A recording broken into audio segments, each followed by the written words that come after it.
already? Oh, Paimon still needs more sleep.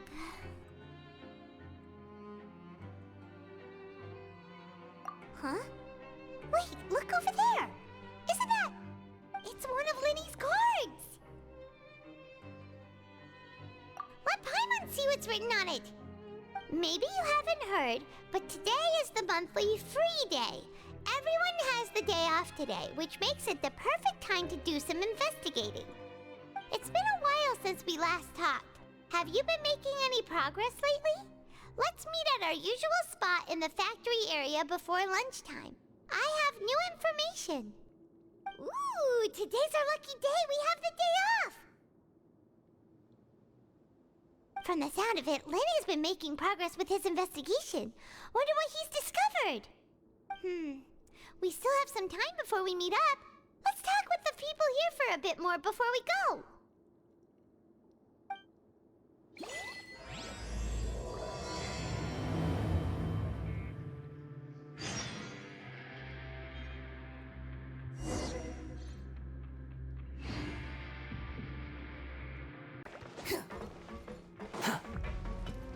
Quit following me.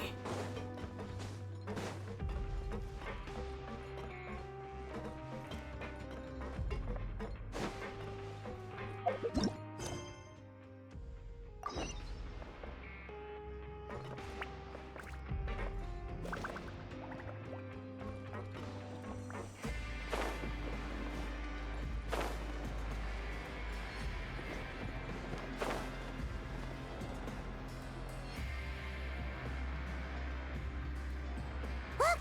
There are some people talking over there! Let's listen in on the conversation.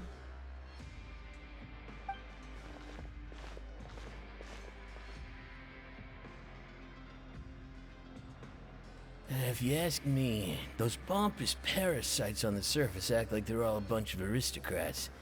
Do any of them give half a hoot about a bunch of dogs like us? Hey, speak for yourself, mate. I'm no dog. Oh, you think you're special or something? If you're here, then you're just a convict like the rest of us.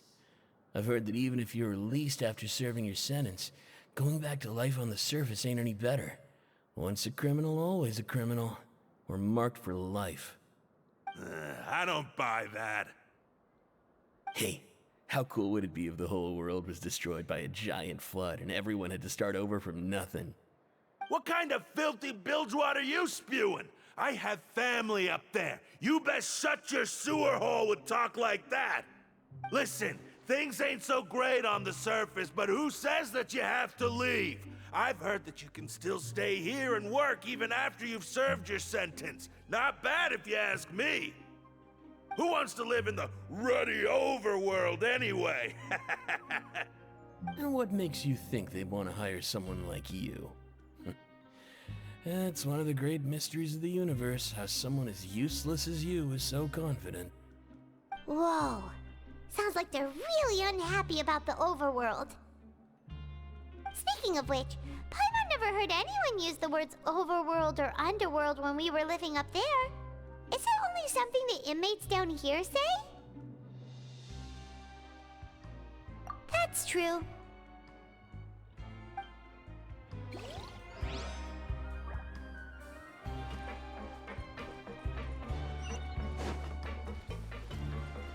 Behold!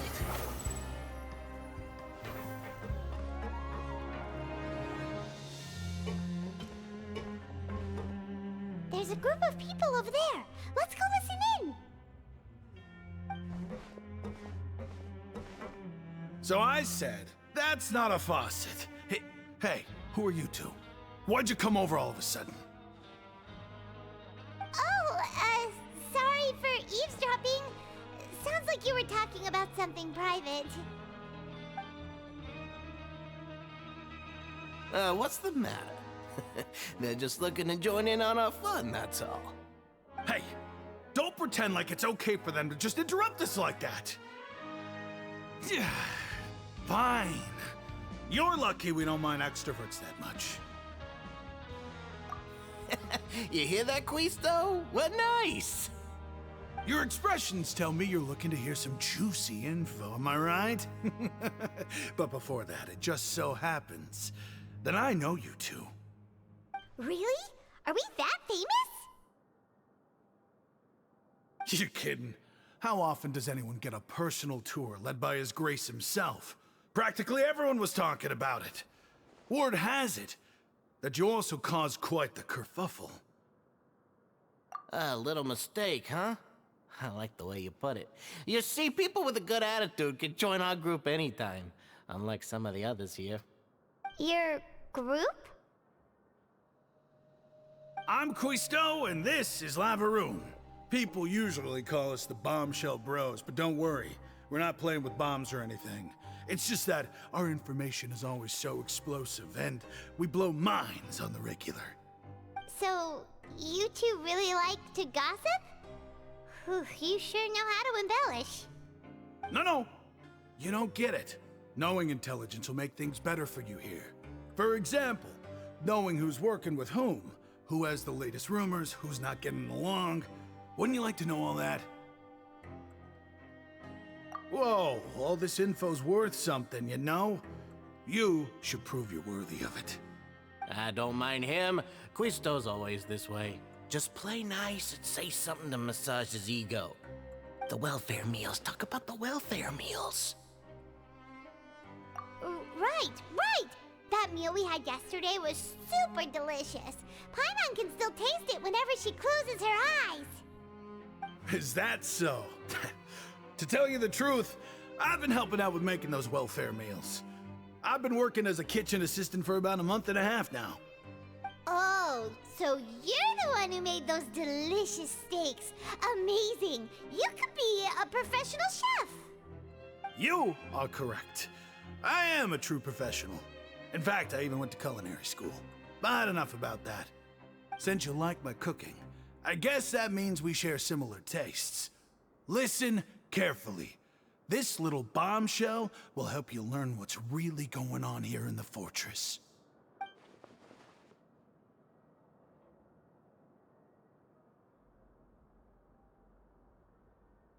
Listen, kids. The power structure within the fortress is quite complicated. The overworlders couldn't care less about us down here. We're basically dogs to them. You've already met the one person here you should never cross, the Duke, Risley. He knows more than you think. And if he doesn't care about something, then he often doesn't bother dealing with it. Those who have the Duke's attention get all kinds of special perks, even better treatment in the infirmary. I know who you mean. It's that Jurier character, right? I don't think there's anything useful about him at all.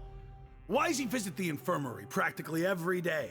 Is it normal for anyone to be going in and out of there so often? If you ask me, he's just faking it to get out of work. But did you know that Jurier was a talented researcher from the Fontaine Research Institute before he came here? There's no denying that. I don't care if he was a researcher that could turn dirt into Mora. Once you're in the fortress of Meripede, you're just another inmate like everybody else.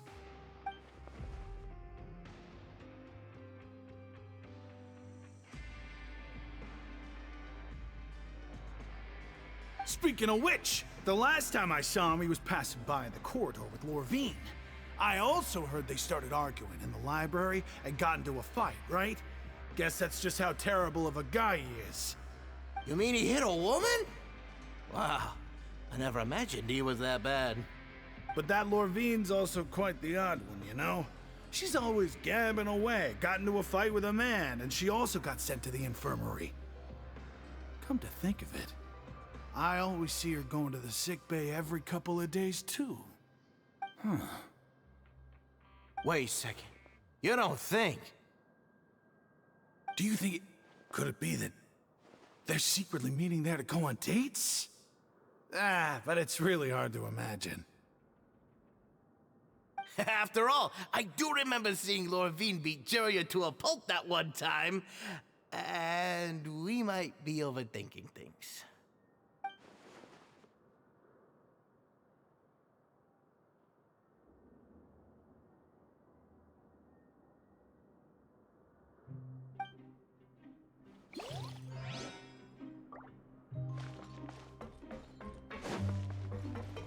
Squall Fury.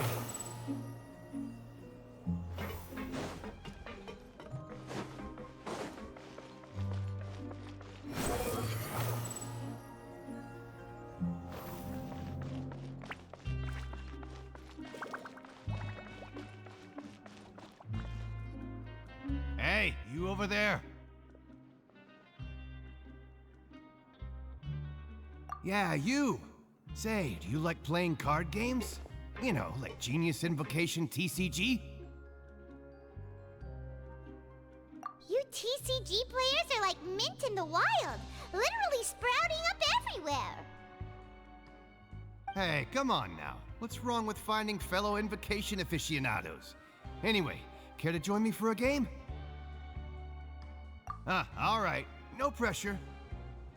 But why would you be looking for people to play Genius Invocation in a place like this? Don't people usually come here to fight? Whether you're throwing down cards or throwing punches, it's all a competition, isn't it? It's all the same in my eyes. There are lots of card players here in the fortress. When I saw you, I immediately thought, hey, even outsiders from other nations play cards. So I came over to say hi. Sure. Great! Since you've been here longer than us, you need to flex your seniority a little bit, right? Maybe you could start by telling us newcomers some stories about this place. I thought you would have already heard everything by now. All right then, did you have anything specific in mind? Or do you want me to just pick a topic? Why don't you pick? We'll let you know if we've heard it already. All right. Have you heard any strange rumors since you've arrived? Ben, did you know that there are some people who are always gossiping over in the corner?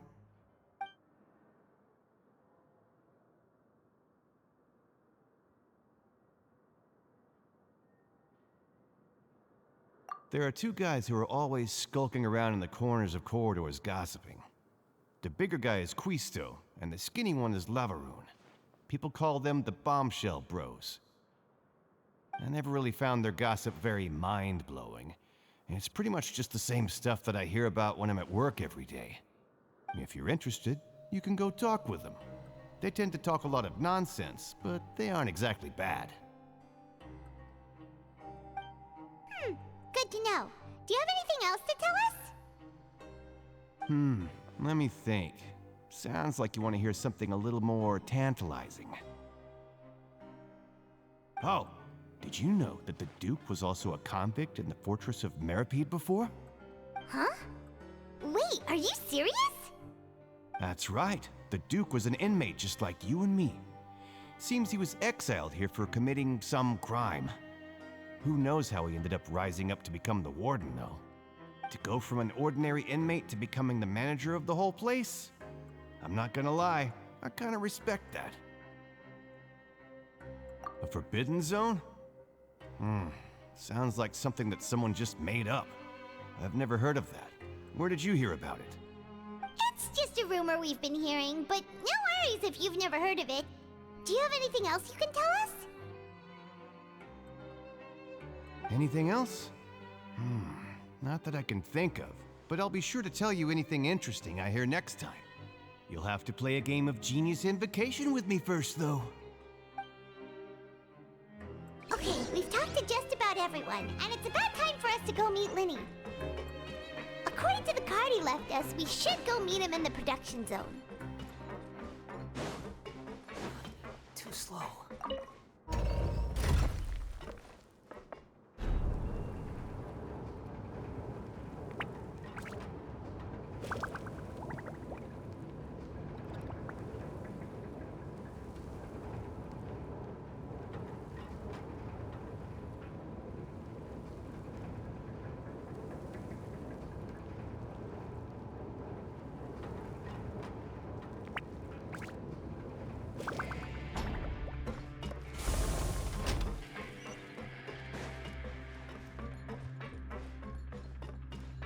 Quit following me.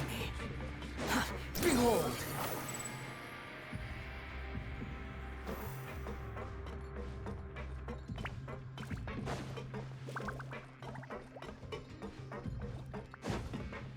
Squall Fury!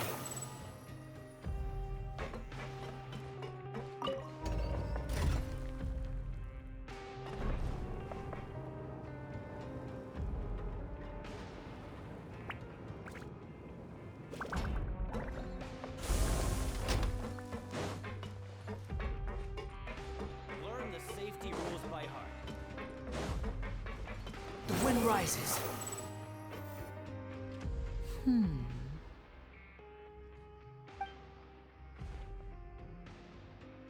Huh?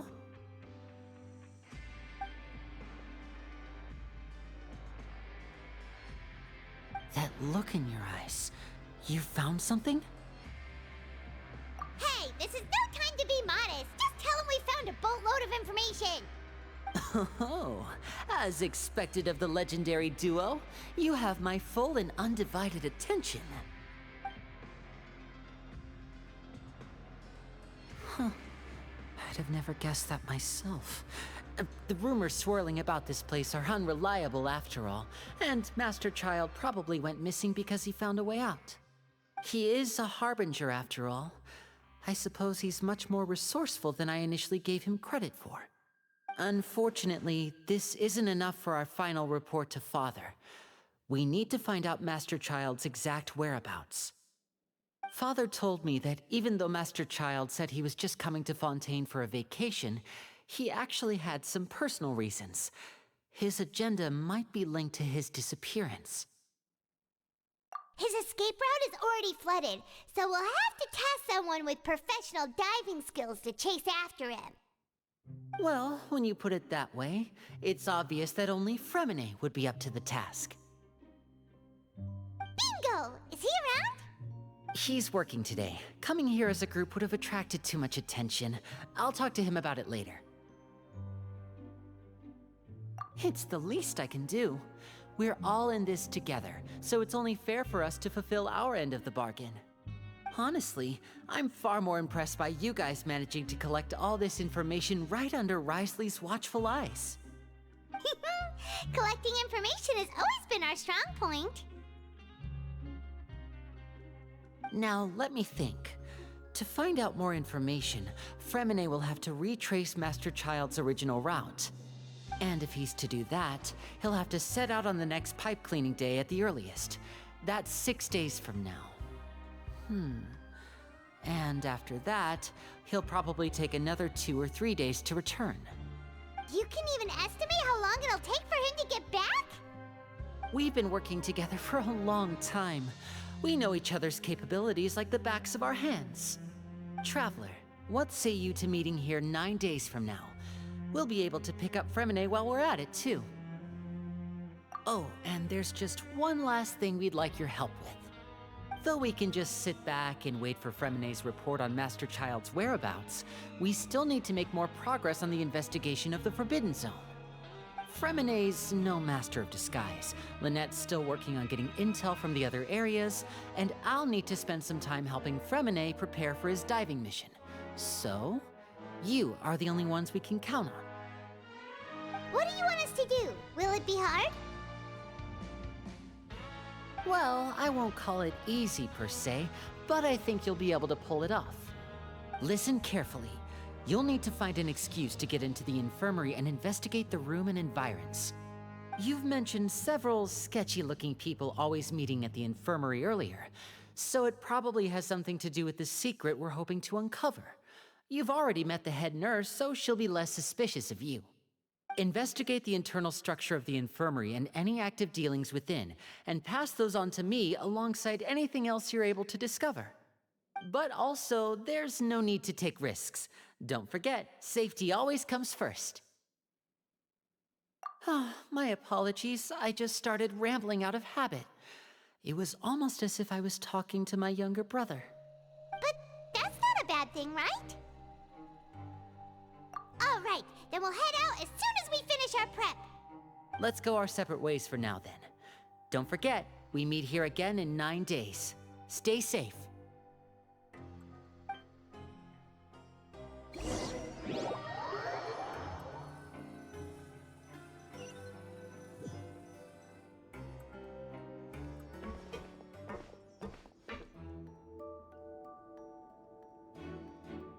Hey, stay here for now. Paimon will take a peek.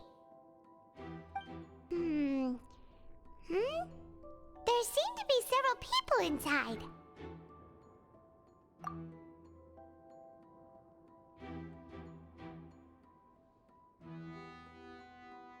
Right. I feel like this. It's not impossible. Oh.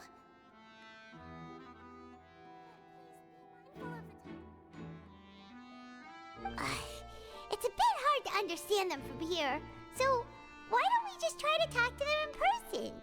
Let's go as soon as you're ready.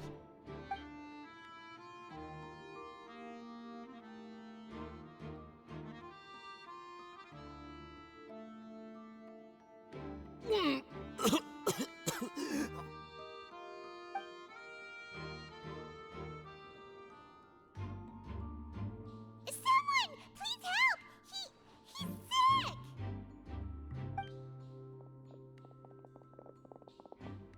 Whoa, are you okay? Oh my! What's wrong, little one? There's no need to panic. Take a deep breath before you begin. The traveler started complaining of a stomachache, and then nausea, and then collapsed onto the ground. Paimon doesn't know what to do! Freezing limbs, twitching fingers, and pale complexion? Could it be poison? Let me take a look. Please, lie down over here. Don't worry, I'll get you to the bed safely. Here, hold on to my shoulder and walk slowly.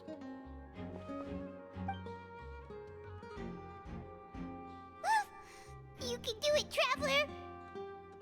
Don't apologize. You're sick after all.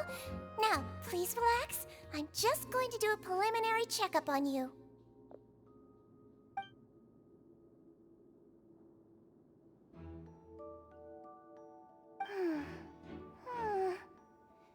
I see now. My checkup has confirmed that he's not in any mortal danger. That's our worst fear out of the way. Eh? Oh, that's good. But... I'll continue my diagnosis of the patient now. Please, relax and take a deep breath.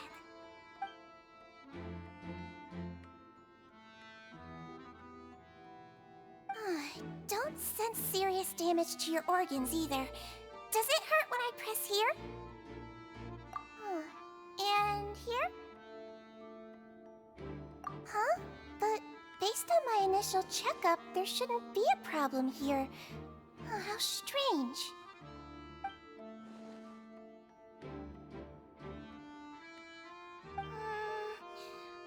What about here? Does this hurt? Oh, I understand. So that's what it is. I think you just ate something that disagreed with you. That's all. Nothing too serious. Outside of a pretty bad stomachache when it decides to act up. So that's what it is. Thank goodness it's not anything more serious. And there have been other inmates complaining about the food recently. I'll inform our head chef, Mr. Wolsey, of this problem as soon as possible. Congratulations! The health risk is incredibly low, so you should recover within a couple days. Why don't you take a rest here while I go get some medicine for you? Miss Lorvine, I'll have to trouble you to help me look after this new patient while I'm gone. Very well. And she hopped away just like that.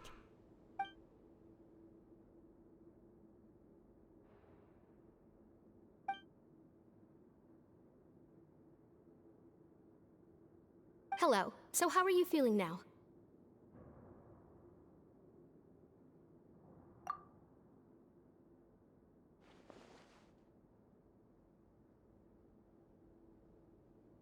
His stomachache's really bad.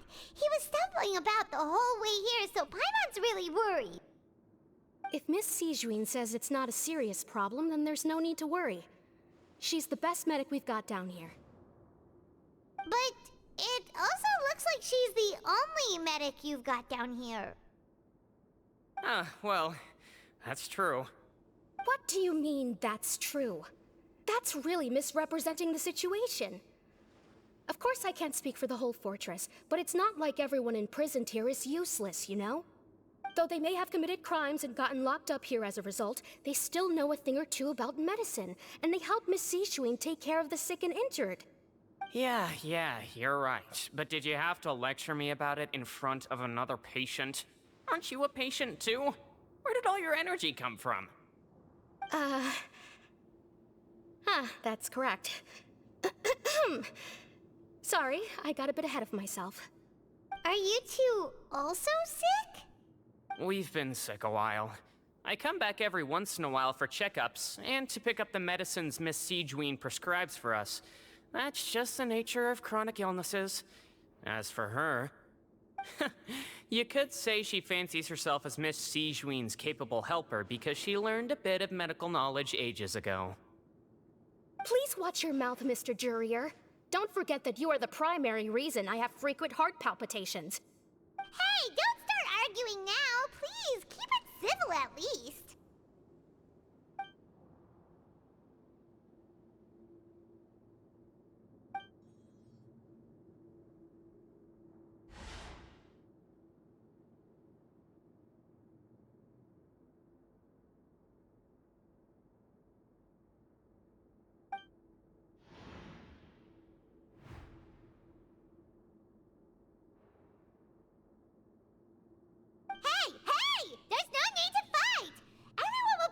Someday, so there's no need to argue over silly things like this!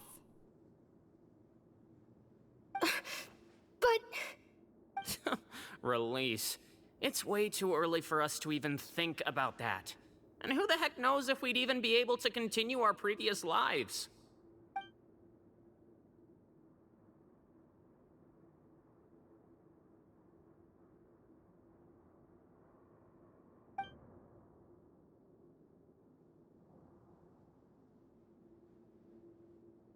Please allow me to end this boring and useless conversation. Oh, and Mr. Jurier, I don't want to see your face here again anytime soon. And same to you, Miss Lorvine. Anyway, that was more than enough rest for me, so I'm going to get out of this excessively noisy place. See you later, everyone. He just slowly walked off like that? That's just what he's like. I'm sorry you had to see all of that. I'm Lorvine, and that's... Well, his name is Jurier, but I hope you'll never have cause to remember his name. You really can't stand him, huh? I mean, can you blame me? Who would like someone who's as arrogant and obsessed with weird research topics as he is? But there's no need to keep dwelling on him. I'll accompany you two for a while.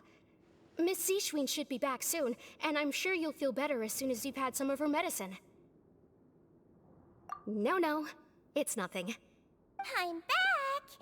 Did you rest like you promised? Thank you for getting our medicine, Miss Siegewien. Did you all cooperate with your bed rest? I trust that nobody got up to walk around. Good. Here, this should be 2 days' worth of medicine for you. Take 1 pill now, and then continue your bed rest.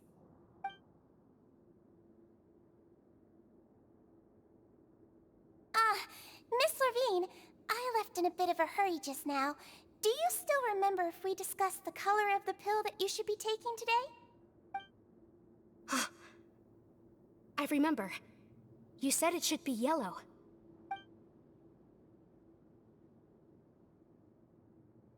Yellow, huh? I understand. These are yours. Please, make sure to go to bed early after taking them tonight. You'll benefit from a good night's sleep. All right, then I'll also be on my way now. I hope you feel better soon, too. See ya! I'm going to fill out your medical record now. You're widely known as the Traveler, right? I just want to double-check a few details, if that's all right with you. Those two made quite the commotion just now, so why don't we let the Traveler rest? Paimon can answer the questions instead. So his primary symptoms are abdominal pain with secondary symptoms of nausea. Is there anything else? That's it. All right then. Is there anything we should know besides to take the meds? No, his base constitution is quite good, so I'm sure he'll recover quite quickly after taking the medicine. Please make sure to stick to bland or less stimulating foods, and don't stay up too late at night. Got it! Paimon will hold the Traveler to that for sure.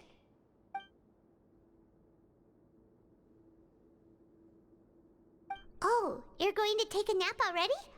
Okay then, you get some rest.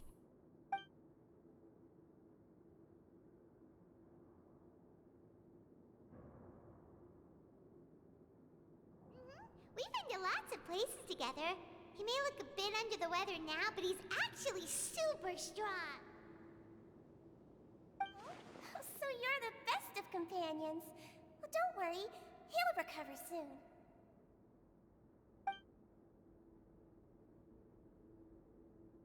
Ah, you're awake.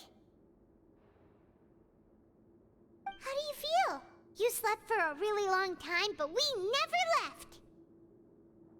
Well, now you can go back without a worry in the world. Remember to take the meds regularly, and don't forget, bland foods. Thank you, Miss Sijuin!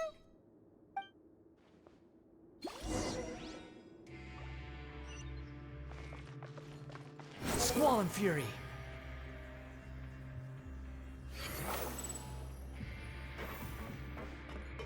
Quit following me! The wind rises.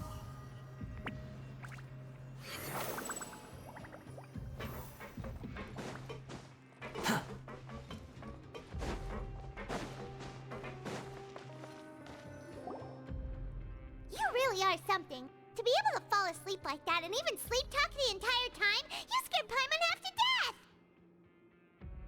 No, but you kept mumbling things along the lines of, Pyron, go take my grilled fish and put down the Adeptus Temptation now! Paimon talked with Sijuin the entire time you were asleep.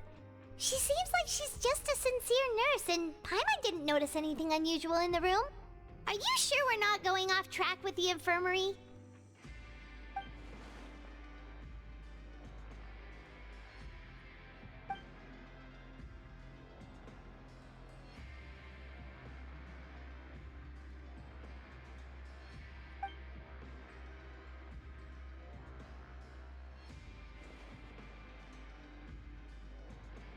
Whoa! You really are super thorough!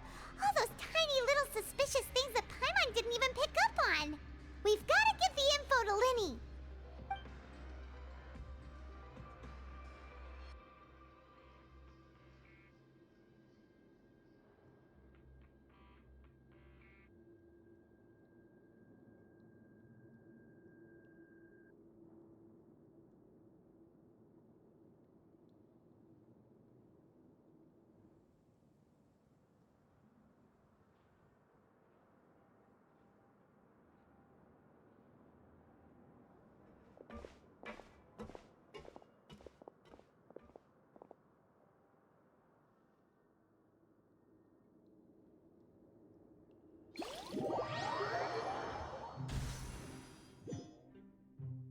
Today's the day! Let's go meet up with Linny!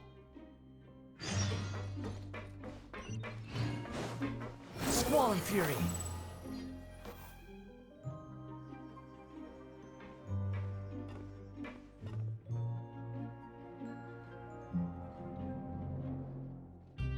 Oh!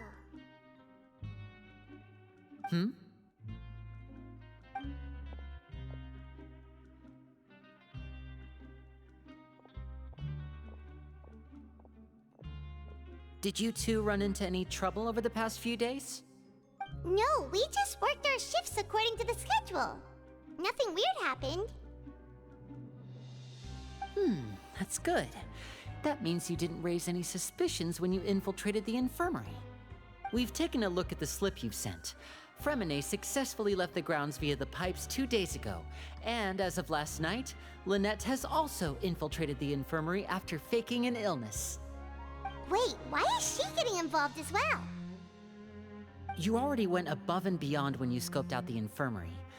To put it more bluntly, even if we were to view that as something you did in exchange for Fremine's help, you've already done more than enough. Infiltrating a guarded stronghold is a different kind of job from a one-off investigation. We want to avoid using the same faces over and over and reduce the amount of suspicion that will fall on any given person. Lynette also felt like you have already taken the first step for us, so she should be the one to finish the job. So that's what Lynette thinks. Oh, Paimon hopes everything's going well for her. Perhaps that's true. You are both very good people, and we've come to appreciate that more than anyone else.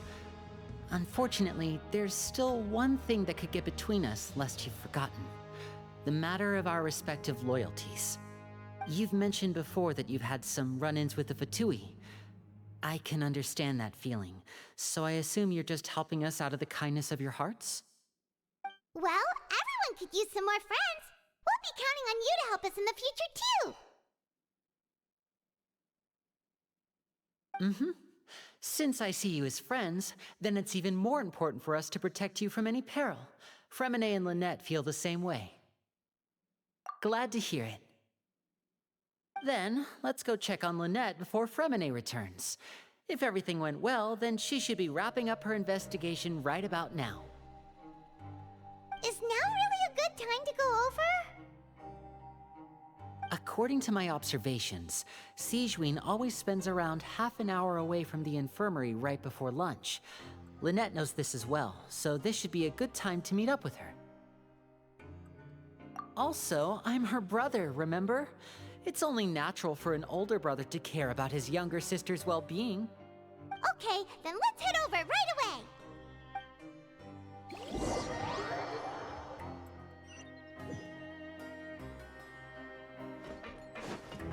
The wind rises. Quit following me.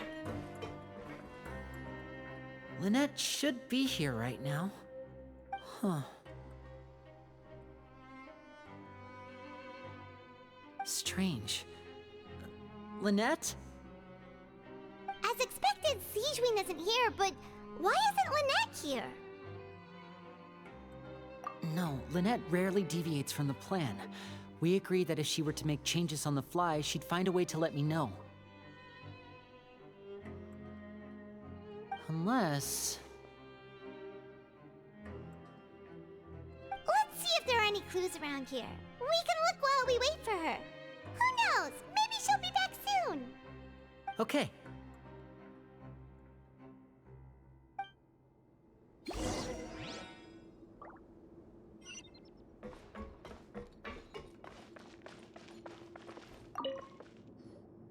There are some books here and a few files.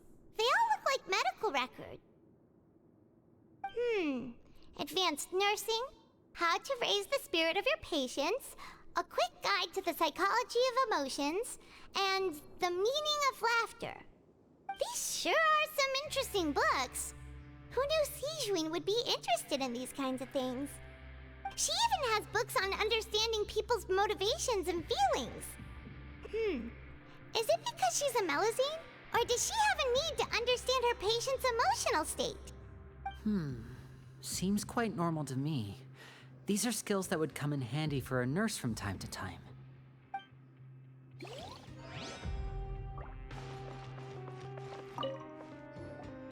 None of the beds have any signs of having been slept in. Except that one over there. That's the one Lynette must have used, right? You said she was pretending to be sick. She would have said her migraine was having a particularly bad flare-up. Generally speaking, the head nurse would then ask her to lie down and rest, while she left to retrieve the medication. Which means, either the head nurse didn't return the entire time from when Lynette laid down up until she left the bed, or the nurse intentionally left it this way.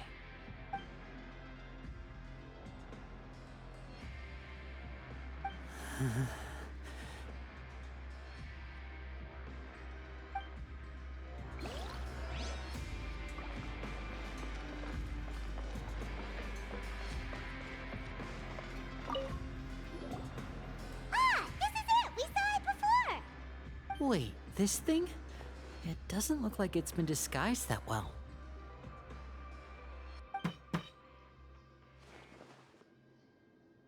The space behind it is empty. From its size, I don't think it's an entrance that is meant to be taken apart. There's probably a mechanism around here somewhere. Could Lynette have tried to get inside?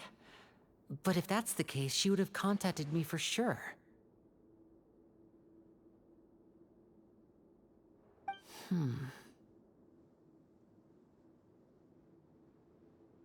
Let's look around here for some more clues. Don't panic, just take another look.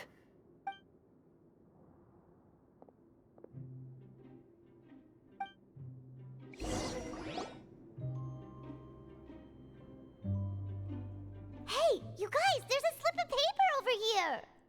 A slip of paper? It's right over here, and there's a bunch written on it too. It reads, "Out of respect for your usual practices, I'll use a piece of paper or card as the medium to pass on my message. You may consider this as me giving you my best regards." This is... Is that all? The back. This is... Show me! Now! That look on your face. Paimon's reading it now. Would you care to guess where Miss Lynette of the Fatui could be right now? No. Could she have... Is she already... Wriothesley. Did he deliberately leave the infirmary unguarded to use it as bait? Wait, you mean he was aware of our goals from the very beginning? But why? We didn't run into any trouble last time, and he also never reached out to us since. Yes, that is a crucial question. Wriothesley, he doesn't do anything without a clear goal or reason. So this means he had no concerns about your activities from the very beginning. You're not from the same camp as us. You were sent down here by Nervulet, so you have no conflict of interest with Wriothesley. We're a completely different story, though.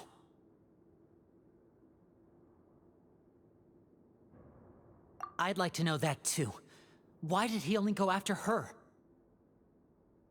Don't panic, just think everything over. I have to stay calm. This is not like what happened last time. The situation's different now.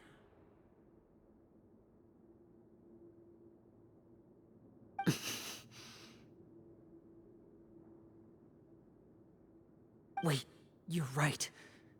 Wait, but that means...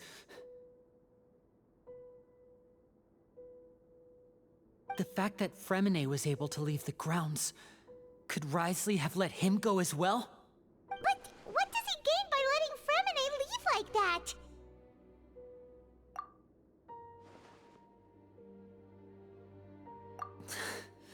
So he's challenging me and trying to provoke me, I'm sure of it. We never should have sent out Fremine. We had to go through all that trouble to find an opening to sneak him around the guards and into the pipe, and we even thought luck was on our side. If Wriothesley let him leave on purpose, then he's probably in a terrible spot now as well. Lenny's getting more and more panicked. We have to calm him down. Don't be like this, Lenny. Fremine wouldn't have left if we hadn't told you about Child. That was our fault. No. I'm the leader of this operation, and I'm the one responsible for this team. I was the one who failed to protect them. I'll go talk to Wriothesley. Hey, don't be reckless! Traveler, please, talk some sense into him! I simply cannot allow Lynette to be abducted again.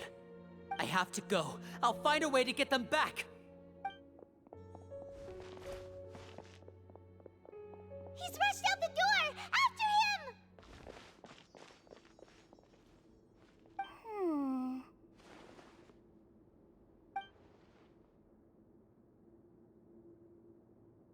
Right. I feel like we still have some room to make changes on these details. It's not impossible, but it'll require extensive testing. Is that so? Very well. Then please be mindful of the time. Huh? someone? Pack everything up. Whoever's outside is eavesdropping. They'll probably come in once we stop talking. Someone! Please help! He's sick!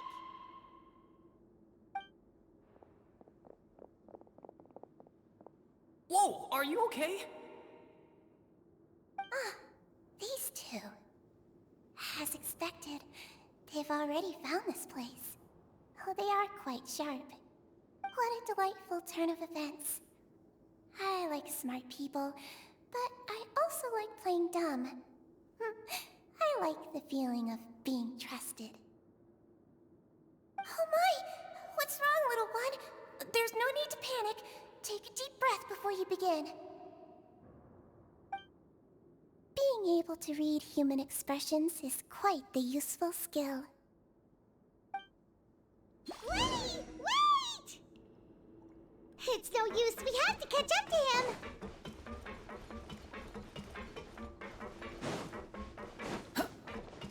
He's already out of sight! How is he so fast? Let's go head him off at Risley's office!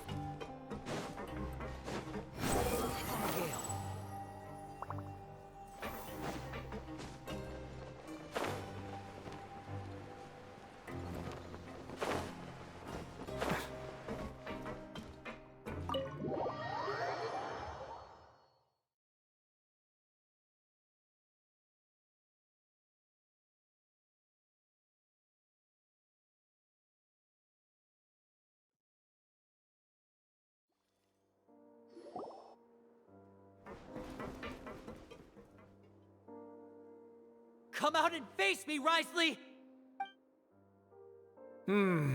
Aren't we at an administrative office space? Why don't you at least try to follow even a couple rules from the fortress's indoor management regulations? What did you do to my sister? I ran into the young miss at the infirmary. I'd heard that she was suffering from quite the migraine, so I decided to invite her over for a cup of tea. I do have some teas in my collection that can work wonders against such an illness. Stop joking around! Where did you take my siblings? I have also heard that your performances are quite the spectacle. Miss Lynette would sometimes enter a box filled with water, only to emerge the next second from another place altogether.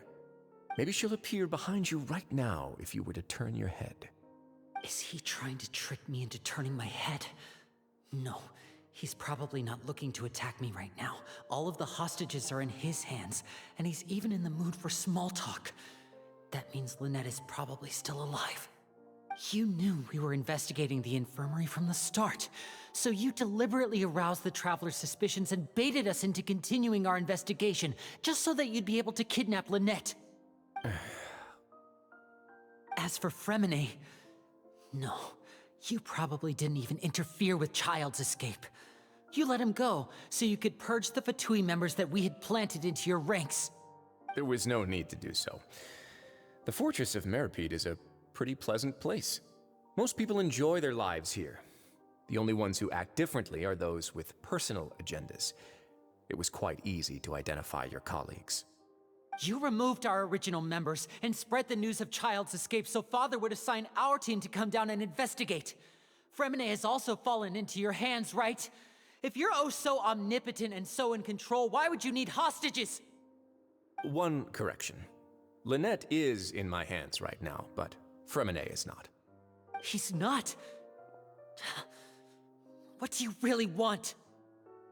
Winnie! Oh, wonderful. Everyone is here, so I'll only need to say this once. Thank you so much for cooperating with me. Eager and to the point, I see. Alas, only Miss Lynette is currently having a cup of the fortress's finest tea. Although, as per your original plan, Mr. Fremine should also have returned to the fortress by now. But he has neither shown up within my gates, nor has he been taken into any kind of custody. So where do you think he may be right now? Wait, you can't mean... You locked him outside in the sea? I closed the fortress's gate to the outside world. That's all. Fremine's a star diver, so he should be fine, right? No, we're still here, so he'd definitely try to find a way to come back for us. so we can't assume he might have made a break for the surface. But why would I do this, you may be asking? To have an audience with you, of course. My intel tells me that Mr. Linney is a great magician, so it's only natural for me to want to have some cards of my own when it comes to negotiating. Besides, I do recall you mentioning to Miss Lynette that you've always wanted to have a face-to-face meeting with the Lord of the Fortress of Meripede, regardless of whether it was in a personal or a professional capacity. Well, you got your wish. So, you've been keeping tabs on us before we even set foot in the fortress. Some of my folks just happened to hear a thing or two, that's all. In any case, I will be straight with you. I was willing to play dumb and turn a blind eye, so we had a pleasant few days playing games together here. But once you started focusing on the Forbidden Zone, all of that changed.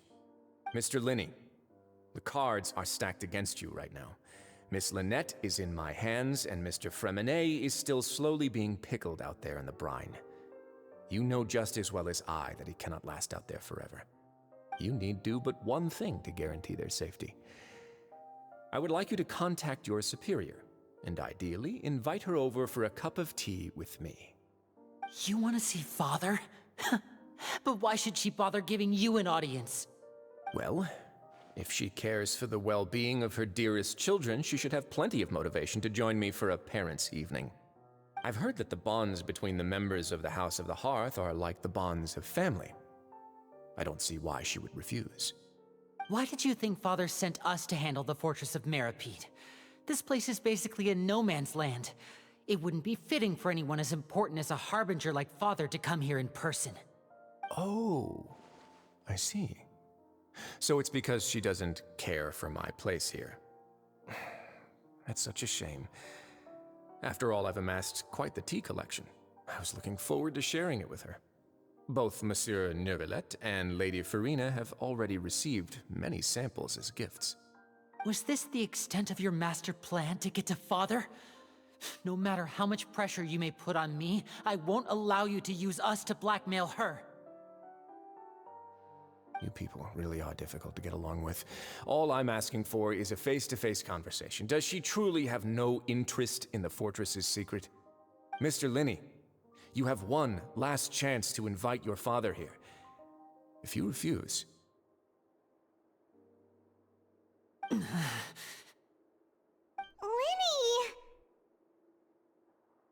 Instead of asking why I'm doing this, why don't you try to see things from my perspective for a second? From the very beginning, the Fatui has been actively infiltrating my fortress. I gave you a warning by cutting off the first few operatives I found, but that only caused you to double down. Had you given up on the fortress then and there, I'd have no reason to want to talk. Mr. Fremenet left the fortress on his own, and Miss Lynette tried to pry out my secrets right in front of me. No matter how you look at it, the responsibility for this falls on you. I shouldn't ask Father to do anything because of us. 6, 5... Wait, 2, 1.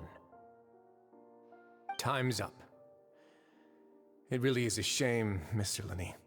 Risley! Negotiations have broken down. Please leave, ladies and gentlemen. It's time for my afternoon tea. Yeah,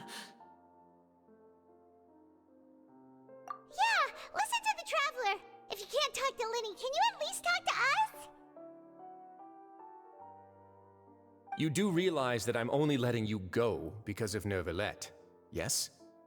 You're here helping him out, and I've already done my best to stay out of your way. But that doesn't mean you can just do whatever you want. The fortress may be small and remote, but it still has its own set of laws. Then how about this?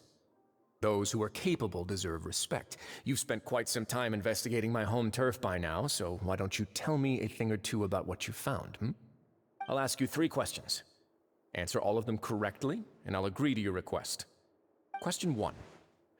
Regarding the hidden rules of the production zone, what is the truth behind the one about not being allowed to work for 3 days in a row?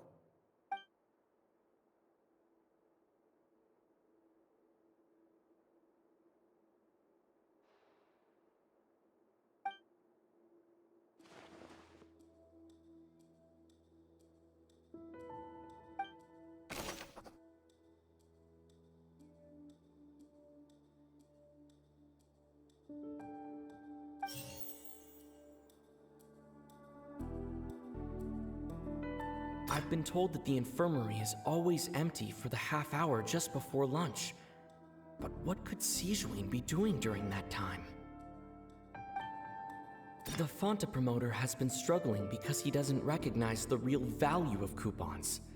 Meanwhile, the Duke believes that only idiots who don't understand the value of coupons will spend them on Fanta. Fanta's internal report suggests that they're starting a new trial of an unnamed and unpackaged product.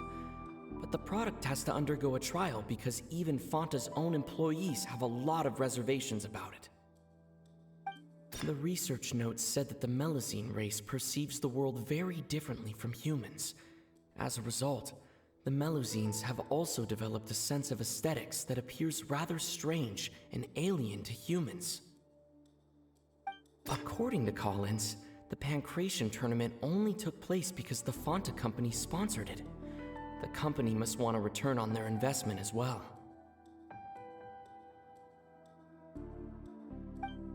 I've been told that the infirmary is always empty for the half hour just before lunch.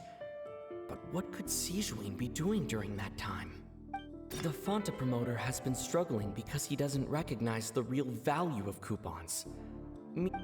We often see Miss Sijuin observing the prisoners at work near the production zone. It seems like she can perceive. Fanta's internal report suggests that they're starting a new trial of an unnamed and unpackaged product. But the product has to undergo a trial because even Fanta's own employees have a lot of reservations about it.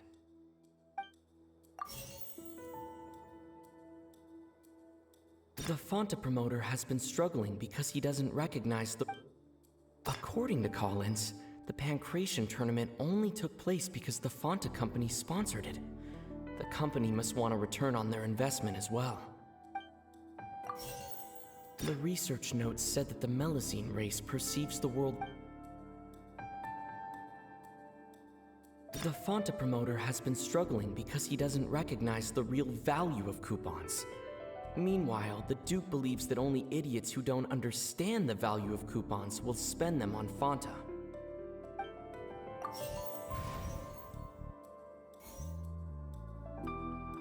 I've been told that the infirmary is always empty for the half hour just before lunch.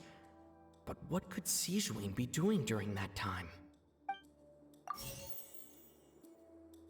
We often see Miss Sijuin observing the prisoners at work near the production zone. It seems like she can perceive the general state of a person's health just by looking at them.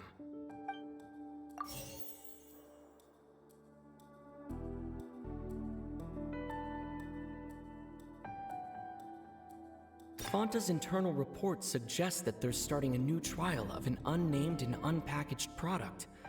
But the product has to undergo a trial because even Fanta's own employees have... According to Collins, the Pancration tournament only took place... The research notes said that the Melusine race perceives the world very differently from humans. As a result, the Melusines have also developed a sense of aesthetics that appears rather strange and...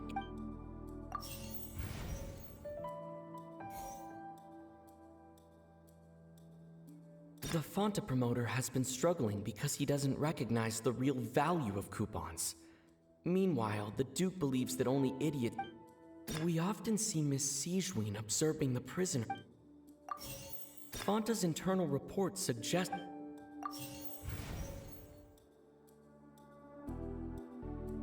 The Fanta promoter has been struggling because he doesn't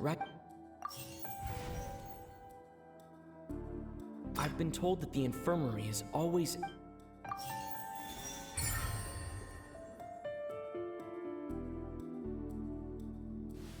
So that's what's going on. Paimon understands it now. Who would have guessed? The hidden rule of the production zone. People are not supposed to work 3 days in a row, and if they do, they'll get strange meat in their welfare meal. At first we thought this strange meat must have something to do with the people who disappeared, but in reality, they were all prepared by Sijuin, the head nurse. She often visits the production zone to observe the workers' health and makes a note of anyone who has worn themselves out after 3 full days of work. Out of her sense of duty as the head nurse, as well as her genuine concern for the workers' health, Sigewinne visits the cafeteria right before lunch and cooks an extra dish for those who can use the stamina boost. Sigewinne has only the best intentions with her surprise gift and doesn't want anyone to find out about what she does. However, unfortunately, Melusines as a race perceive the world differently from humans, and their sense of aesthetics is even more alien to us. The recipients of her lovingly prepared special meals cannot taste the care within and usually just freak out. Are we on the right track? Not bad. You've uncovered Sigewinne's secret and even guessed her intentions correctly as well. It's nice to know that her efforts have not gone unacknowledged. All right, now for my next question. There are also some hidden rules in the Pancration Ring, including the one that you're not allowed to support both sides of a fight. Why is that?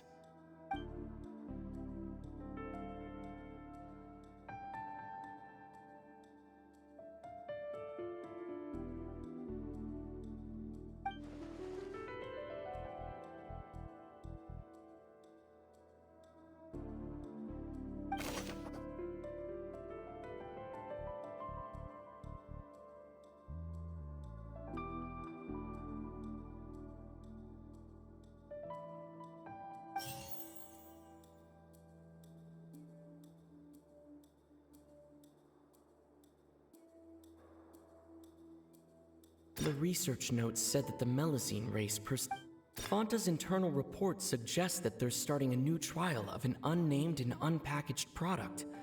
But the product has to undergo a trial because even Fanta's own employees have a lot of reservations about it.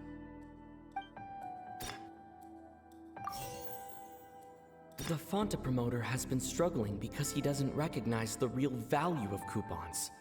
Meanwhile, the Duke believes that only idiots who don't understand the value of coupons will spend them on Fanta. According to Collins, the Pancration tournament only took place because the Fanta company sponsored it. The company must want a return on their investment as well.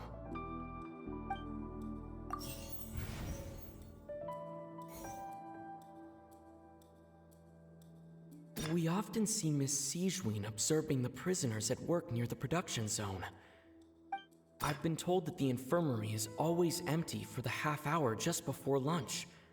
But what could Sigewinne be doing during that time? The research notes said that the Melusine race perceives the world very differently from humans. The Fanta promoter has been struggling. According to Collins,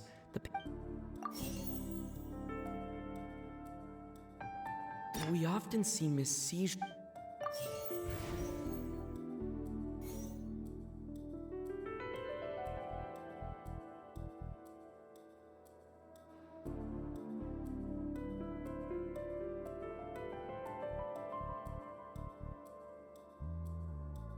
We often see Miss Sigewinne observing the prisoners at work near the production zone. It seems like she can perceive the general state of a person's health just by looking at them. I've been told that the infirmary is always empty for the half hour just before lunch. But what could Sigewinne be doing during that time?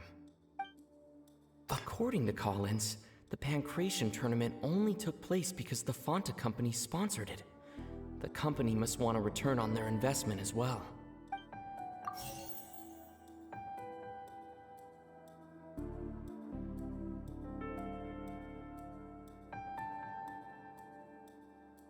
We often see Miss Sigewinne observing the prisoners. I've been told that the infirmary is always empty for the half hour just before lunch. The research notes said that the Melusine race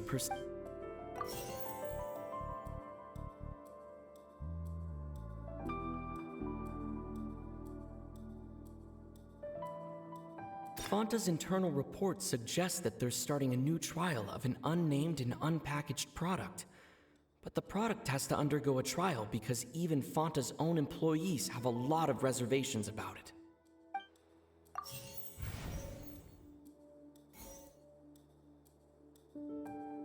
Fanta's internal report suggests... I've been told that the infirmary is always empty for the... The research notes said that the Melusine race perceives the... The Fonta promoter has been struggling...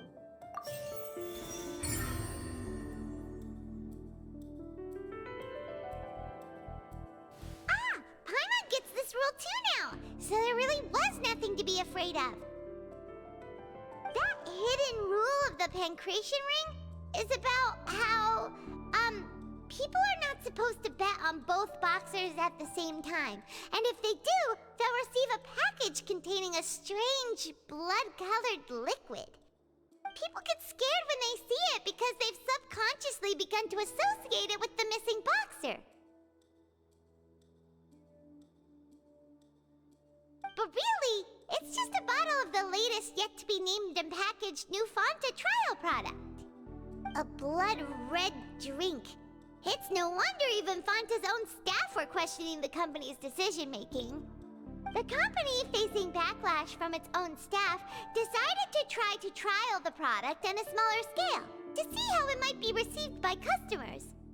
They came to the fortress of Meropide and offered to sponsor the Pancration tournament so they could push their new product. But the Duke completely refused to even entertain the idea. The Duke, knowing how valuable coupons are in the fortress, knew that only total idiots who didn't understand their true value would bother buying a Fonta product here. And so, only those who proved their stupidity by being dumb enough to bet on two opposing sides of the same match were selected to receive the drinks. I acknowledge the effort you've put into bringing the truth of this mystery to light. Although, based on your description, that Fonta promoter is a bit too careless with his words, I may just reconsider my collaboration with the company. All right, and here's the final question. What's the secret behind our head nurse and all of her patients in the infirmary?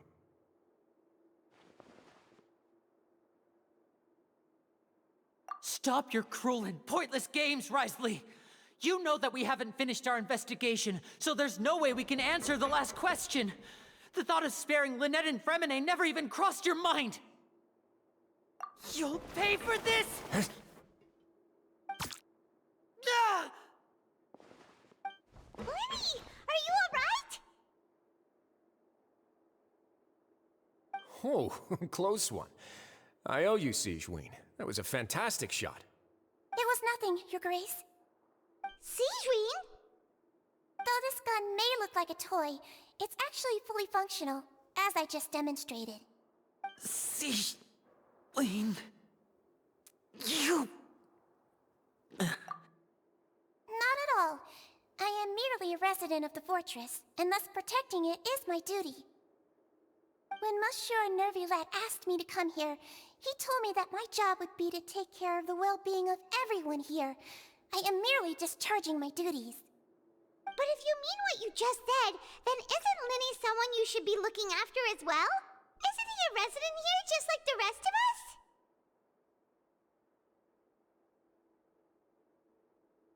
But I really am just doing what Monsieur Nervilette told me to do. Everything I did, I've done to protect them. Had I not, they would be in far more dire straits right now. His Grace knows it too, right? Your Grace? Mind proving my innocence to them? My dear Sigewinne, whatever shall I do with you? Would it have killed you to just wait another minute or two? Well, it's nearly time after all. The way you do things can be truly frustrating sometimes, Your Grace. I figured I should try to talk some sense into you. What are you talking about? What time? Take me if you want, but let them go. How touching. Can you just give me one more minute? Don't be like that, Your Grace. All right, everyone, calm down. 2 more visitors will be arriving any time now. I'll go get a cup of tea. Miss Sigewinne, I leave Miss Lynette in your care. You... What are you doing? I believe I hear footsteps.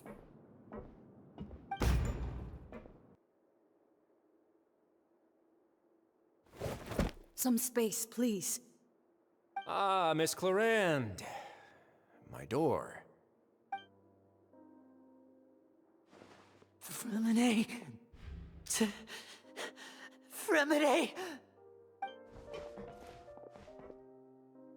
What's going on? What is Clorinde doing here? Work. I'm sorry about shooting you, Mr. Linney. The tranquilizing effect will begin to wear off soon. Please take it easy in the meantime, though. What happened to Fremine? Wasn't he diving just outside of the fortress? Why is he looking like this?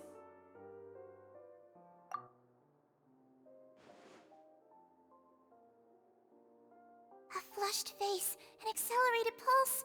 He must have consumed primordial seawater. What did you say? Please, make some space. I'll need to give Mr. Fremine a more thorough checkup. Your Grace, I'll leave the rest to you. I'll talk to Clorinde while you get Fremine to where he needs to be. Everything else can wait.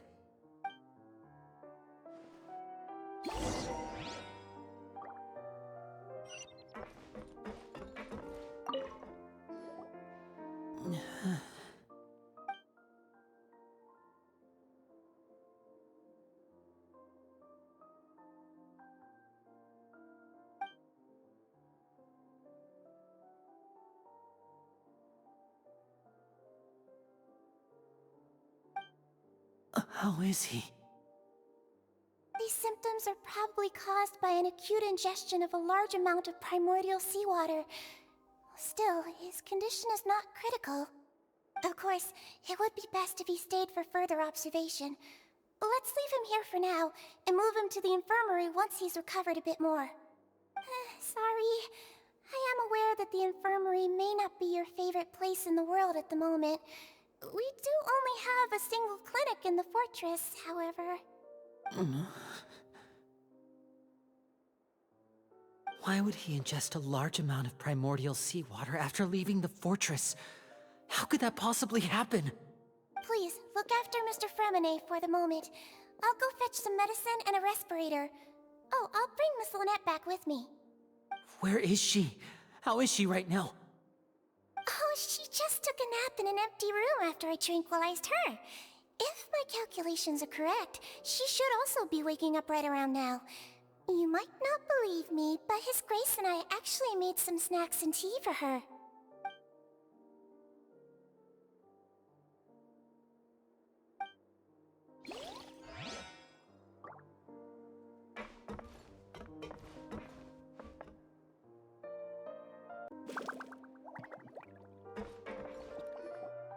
What's that look on your face? I thought I made good time on the way back. Oh, I'm just admiring your punctuality. Had you arrived just a few minutes later, Sigewinne may have been forced to shoot Mr. Linney again. How's the situation out there? The water has changed. It's pretty much as expected. The concentration of primordial seawater has increased significantly. I was only out there a short time, so it wasn't too bad. But if one were to stay for any significant amount of time, well, you can see how that boy's doing. Where was he when you found him? The abandoned zone at the end of the pipes. A good distance into the water. Closer than I thought. He must have recognized it early on and tried desperately to swim back. Locking the door was necessary. I don't think we could have saved two. Well, I did try to convince him that I had my reasons. Never seems to work, though. It would probably work on Neuvillette. He has a knack for picking out who had good intentions, even when the outcomes were all terrible. It's a bad sign if you're having to plead your case to Neuvillette. Want some tea? Not particularly. If you want to drink some that badly, just say so. Fine, I'd like to get some tea. Want me to get you a cup too, since I've already made it? Might as well then, I suppose. Actually, do you have a towel? I would like to dry my hair.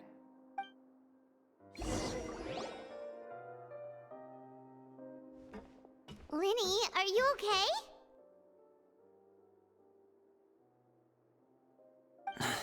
I'll be fine. They're all here now. Don't worry about me. Are you sure? You don't look My hands and feet are still a bit weak, but that's probably just the residual effects of the tranquilizer shot. I'm back, everyone. Lenny! Oh, Traveler, Paimon, you're here too. Freminet? Is he... He'll be fine.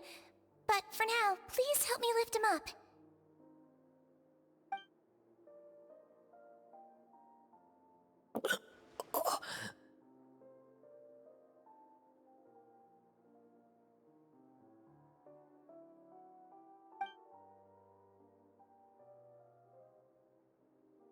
His breathing's beginning to slow down. Give me a hand and help me get him to the infirmary. Yeah, I'll take him from this side. Lynette, together? On it. Traveler, you seem pretty worried about him. Want to come with us?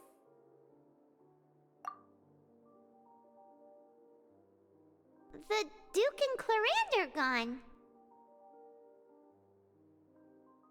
They probably went to get some tea. The Duke will explain the truth in just a bit. Miss Clarande will need a break, since she only just returned from rescuing Freminet out of the sea.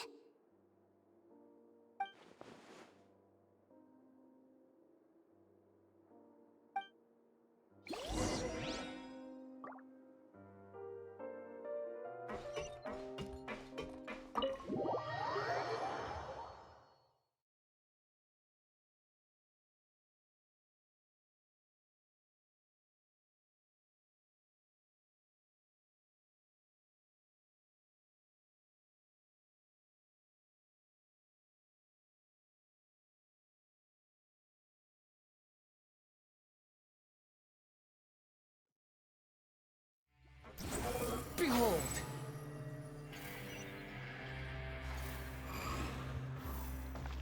Quit following me. Squall and Fury!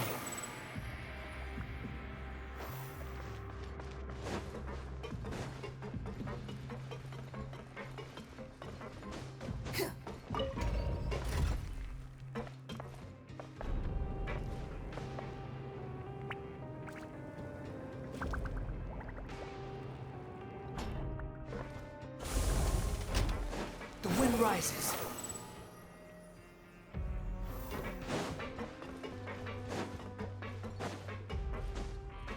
Behold!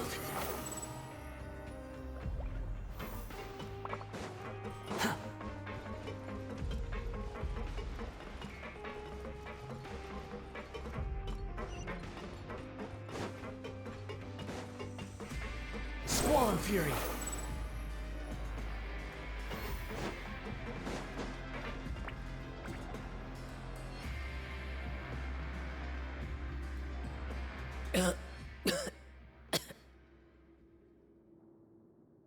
He's awake. Freminet, how do you feel? Lenny... Lynette...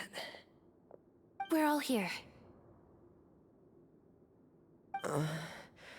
Where... am I? The infirmary, at the Fortress of Meripede, Mr. Freminet, and you are no longer in any danger. How do you feel? Don't push yourself if you're not feeling up to it. Traveler... Paimon... It's been so long. The sea! There's something wrong with the seawater. Shh, it's okay. We can talk about it after you've recovered. No, listen to me. This is really serious. There's primordial seawater mixed into the regular seawater. I don't know why it's there, but no one should touch it.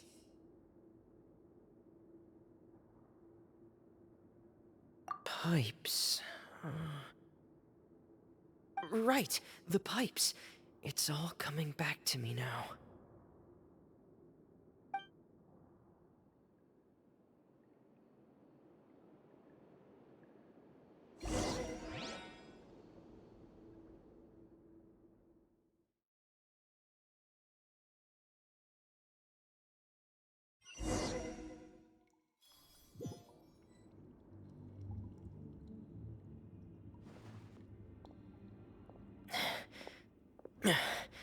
I'm in. Seems like this pipe hasn't been used in a long time. It looks abandoned.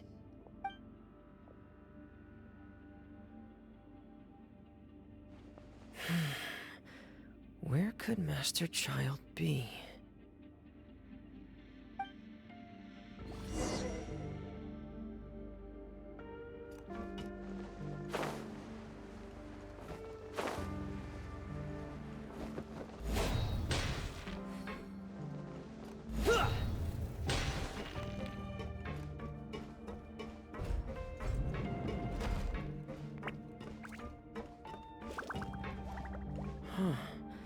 This mechanism looks like it's been tampered with. Could he have done it?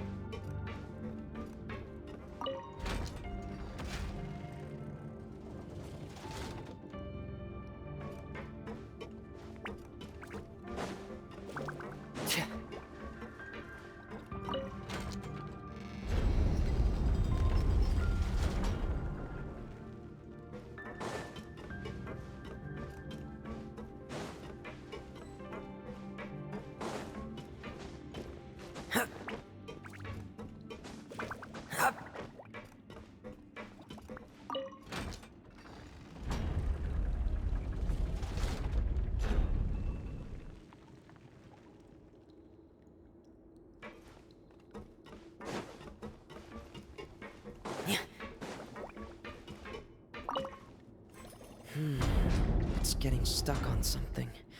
Seems like I'll have to avoid those obstacles while I turn it.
This is where the water starts. Okay. Master Child probably dived into the water. I'll go take a look as well.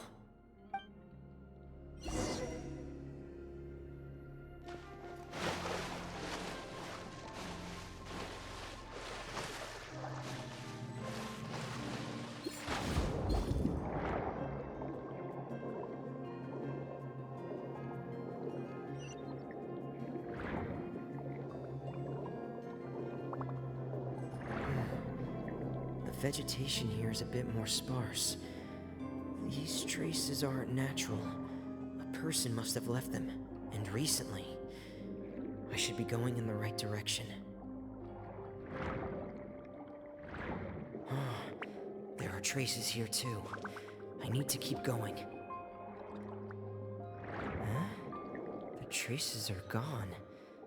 But I don't see where he could have gone from here. Wait, what the?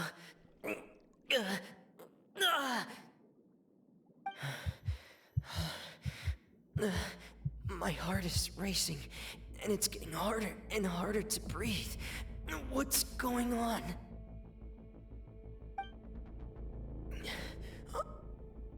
No good. I have to get back. They still don't know anything about what's going on. If I turn back right now, I should still be able to make it.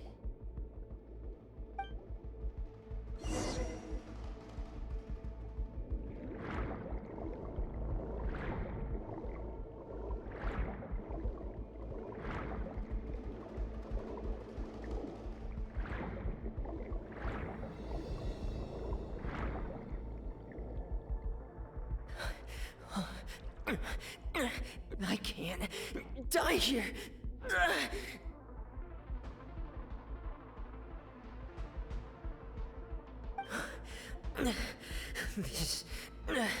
This is bad. I'm feeling worse and worse, and I'm still underwater.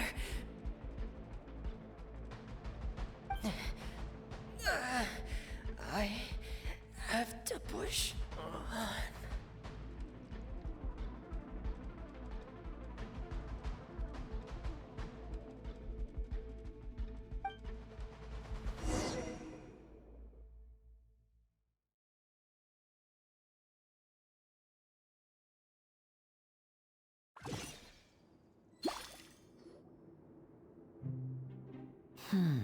So, in other words, the trail you were following vanished, and you had no idea where Master Child could have gone.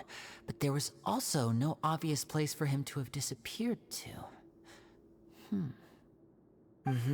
That's right. I tried my best to swim back, but I had already put some distance between myself and the fortress, and I just couldn't find the strength to keep going. I probably passed out some time after that, and you know the rest. Miss Clarande brought you back, but we also don't know why she just suddenly appeared at the fortress, or why she went out to save you. Miss Clarande, you say? I must go thank her in person. You're still too weak for Monet. You can go after you've had some more rest. Miss Lynette is right. I believe Miss Clarande will stay here as a guest for another few days, so there's no need to hurry. A guest? Then I can assume Risley was the one who invited her to come down here? You should ask His Grace about that. He'll be able to explain better than me. Yeah, it's about time he actually told us what's going on. Wanna come with us, Liddy? No, please go on without me. I don't want to leave just yet. Lenny. The logical part of my brain is aware that we're safe right now, but I still can't bring myself to leave. Both of you are just in danger. Understood. Then let's just sit together for a while. In that case, I'll leave the infirmary to you. The Traveler and I are going to head out for now. As long as you stay in here, I don't think you'll be disturbed. Thank you.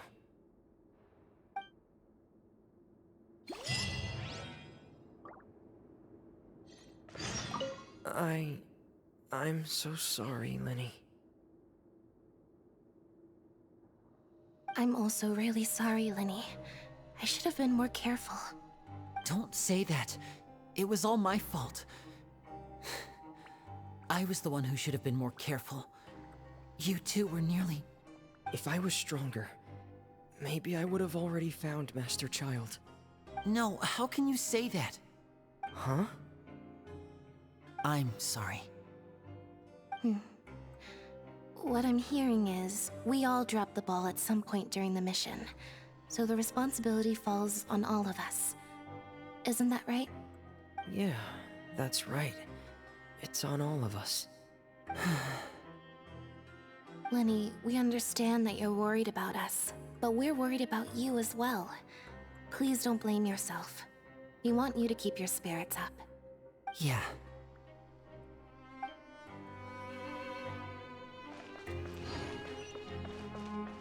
Quit following me.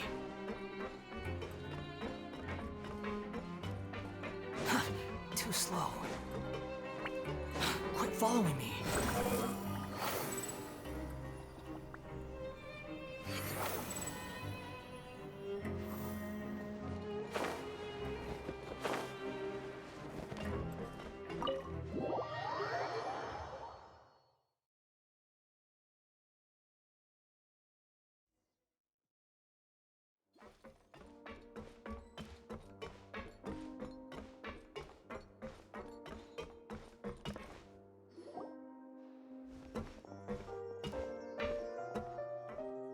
Excuse me? I take it Mr. Fremenet's condition has stabilized? Of course. I wouldn't have left the infirmary otherwise. I've been expecting those two, but might I inquire as to the purpose of your visit, Miss Siegeween? I wanted to check up on Miss Cloran. How are you feeling? Mostly fine, I think. If you don't mind, I'd like to perform another quick physical exam.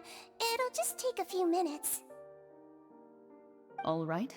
Thank you for looking out for me. I'll take my leave for now, then.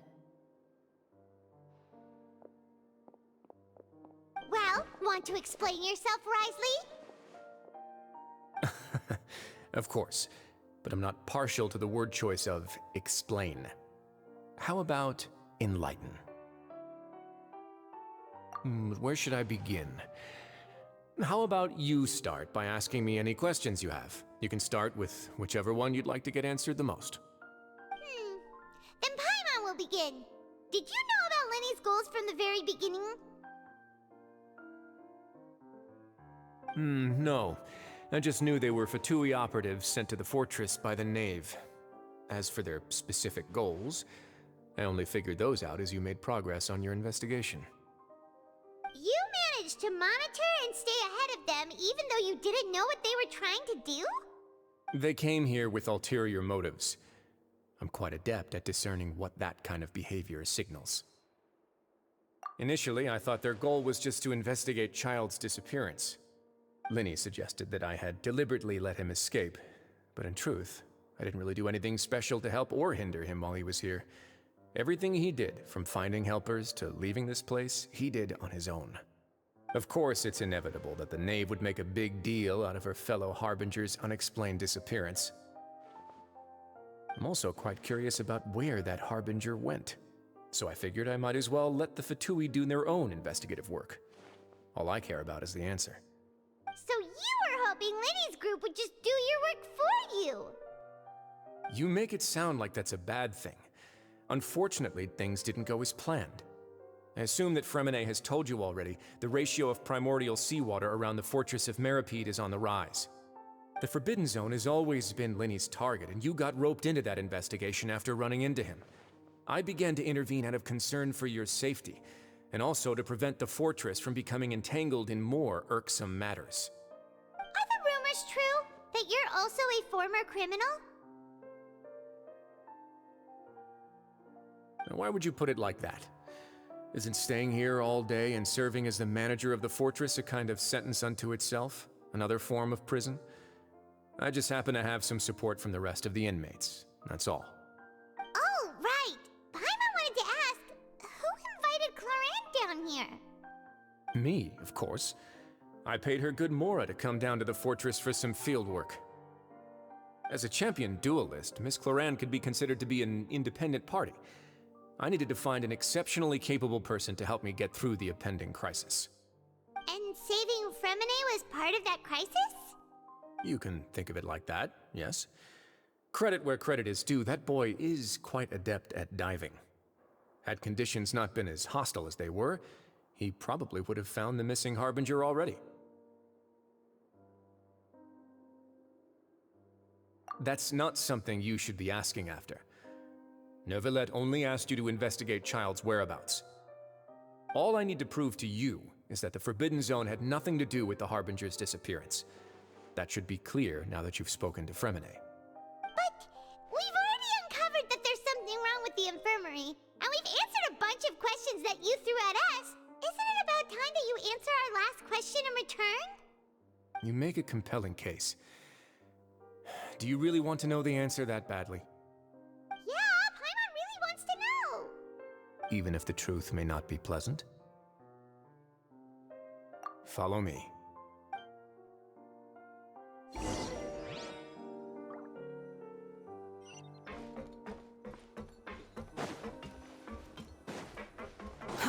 Too slow.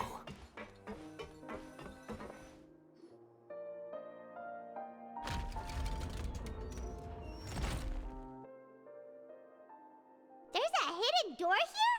And a whole basement behind it? Huh. You're pretty good at hiding stuff, Risley. It seems you've forgotten just what kind of place the Fortress of Meripede is.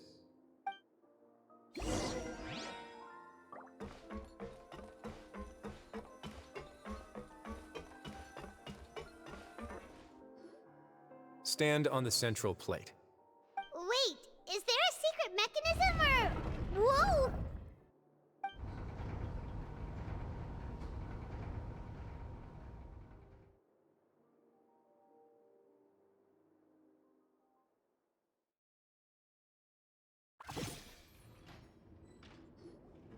So, this is the Forbidden Zone? Honestly, for a place so well hidden, Paimon sure doesn't see anything special. What a huge door! There are 3 such isolation gates in total. Generally speaking, I'm the only one who's allowed to go inside. Hence the name Forbidden Zone. Am I correct to assume you're going to run on back and tell your little Fatui friends everything? Well, Paimon wasn't thinking of keeping anything from them. Well, I'd advise you wait until you've seen the whole truth of this place for yourself before deciding whether or not to tell them.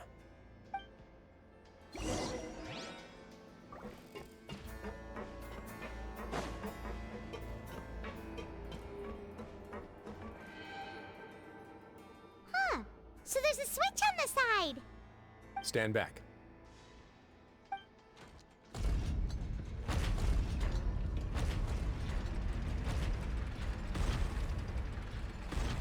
Whoa! They all just went up one by one! Go on, have a look.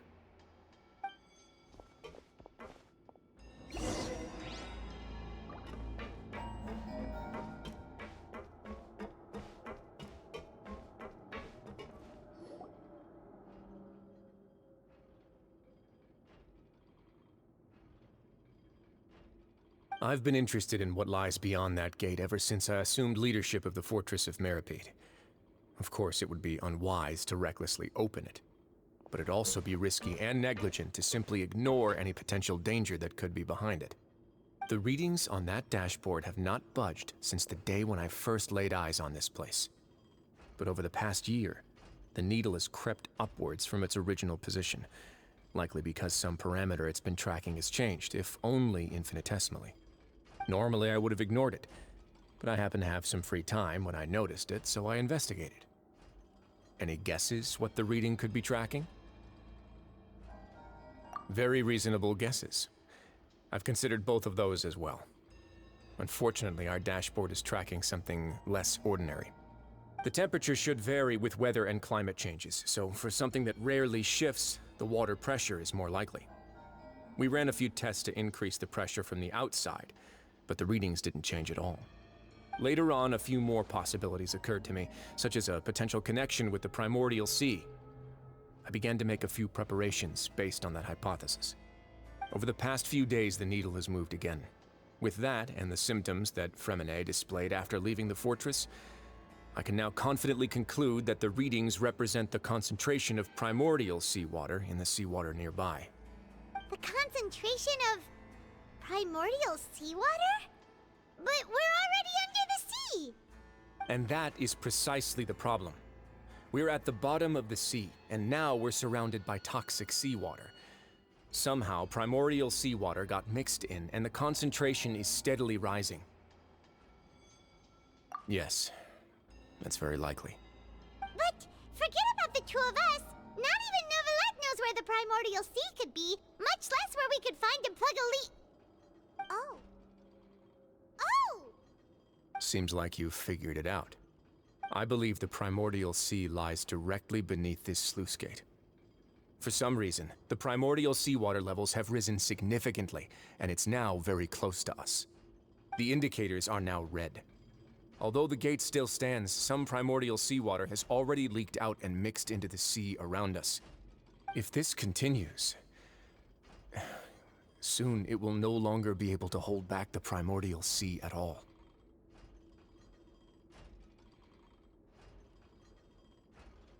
Yeah, you know what the legends say. If this place falls, then everyone in Fontaine will be turned into puddles in the span of a night. But that's just too weird! Why would the Fortress of Meripede be built right above a sluice gate for the primordial sea? Who built this place anyway? Your expression tells me you think this might be part of a vast, complicated conspiracy. To be honest, you might find the actual answer may be exceedingly boring. It's just that the secret of the Forbidden Zone had been long forgotten by the nation before I rediscovered it with my research. There's no single founder of the Fortress of Meripede in any traditional sense. What we know about its history has been left to us by the people who used to live here. When the previous Hydro Archon Egeria ruled the land, all convicted criminals from Fontaine were exiled. The people drove the criminals away like a wolf pack chasing away the banished. The criminals received no sympathy of any kind from the people. They were exiled to the desolate seaside, where they experienced only pain, struggle, and the bone-chilling cold. Some of them began to repent, and prayed to the Hydro Archon, asking if there was still anything they could do. The Hydro Archon took pity on them, and said, "You may go guard my secret, deep underneath the waves." And so, leaning on the power of the Hydro Archon, they gathered underneath the sea and began to build a fortress. They became a community down there in the deeps, and over the years helped it to grow. As the number of exiles increased, more and more people joined the community. When the first group of exiles died, they left the yet unfinished fortress to their successors. The Hydro Archon continued to lend her support, allowing the fortress and what it stood for to continue growing ever larger. Before long, this dark underwater fortress became the sinner's only home. And with that, the people here stopped referring to the fortress as a prison. They saw themselves as repenting sinners who would regain their freedom once they had sufficiently redeemed themselves. But as time went on, people also realized that the fortress was a lonely place. Once they had gotten used to life here, they could no longer feel comfortable living in the overworld. Once they had finished serving their sentences, some people left and some others chose to stay. They'd find some idle position and let their withered souls fade away with the ancient secrets of the past. After many, many centuries, few people still remember the reason for the fortress's founding. Now they just see it as an integral pillar of Fontainian society, as the place where criminals deserve to be sent. Now and again, researchers manage to break one law or another and live out their days in the fortress. I learned all this from an elderly historian. Everyone else just thought he'd made it all up. But now you know every part of that history is true. Indeed. It's just as the prophecy says. If this gate fails, then everyone will be dissolved into the sea. To be frank, not really. But sadly, that hasn't stopped this prophecy from proving all too accurate. Prophecies are troublesome things. Just hearing one will create the first wave of panic. Seeing signs of it will bring about the second, and actually witnessing it in real time, the third. Let's go somewhere else. I want to show you something.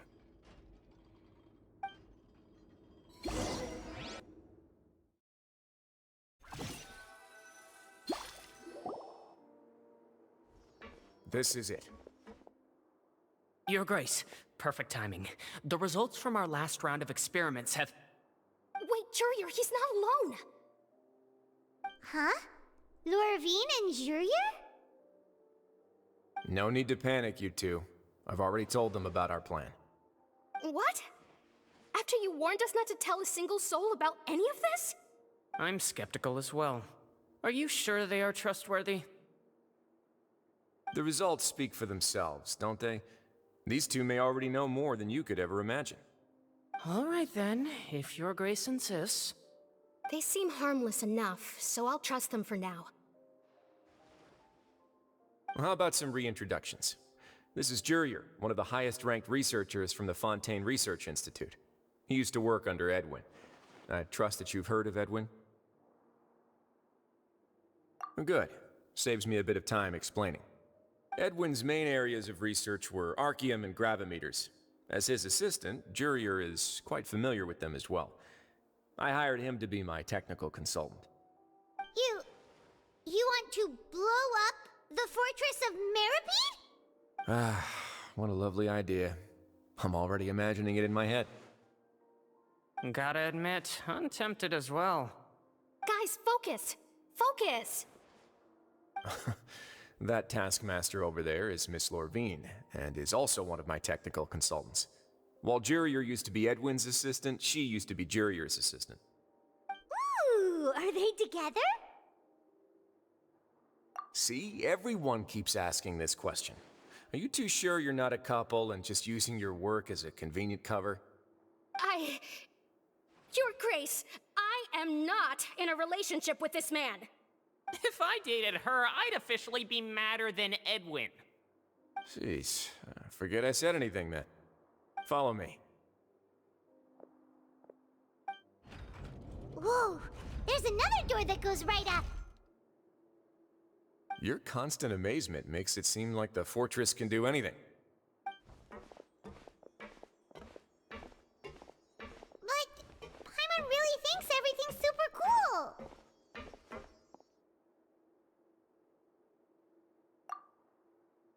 Well, let's spice it up a bit. And here you go.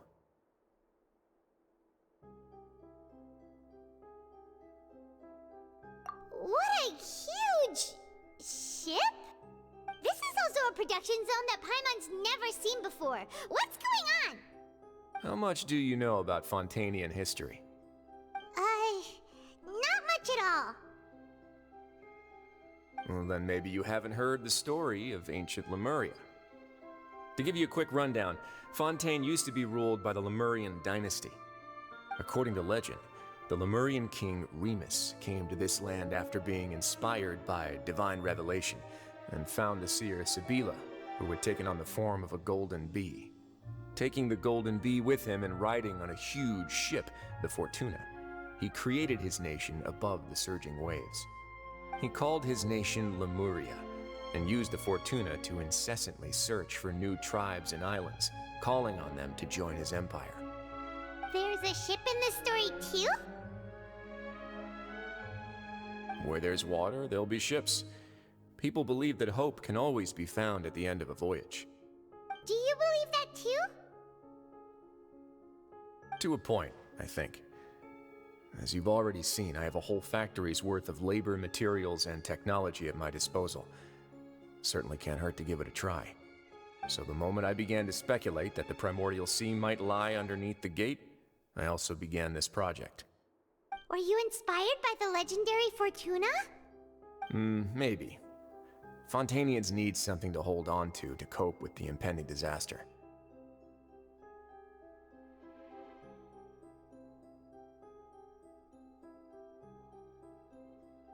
Were the workers to find out the truth behind this ship, riots would destroy the fortress faster than any catastrophe. As the fortress's administrator, I'd never make such a reckless call. Alright, that's enough talking for now. I'll need another 3 cups of tea to soothe my throat. Do you have any other questions? Seems like you're good. Come on, I'll take you back.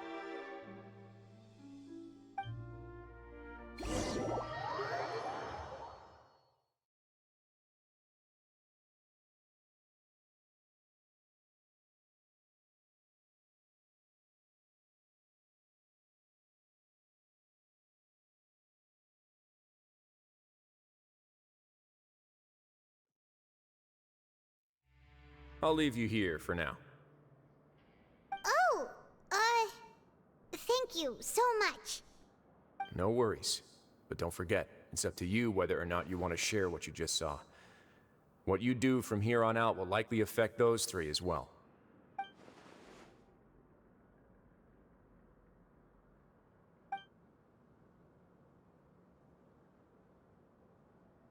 Yeah, we'll put a lot of thought into it for sure. Great. I look forward to what happens next.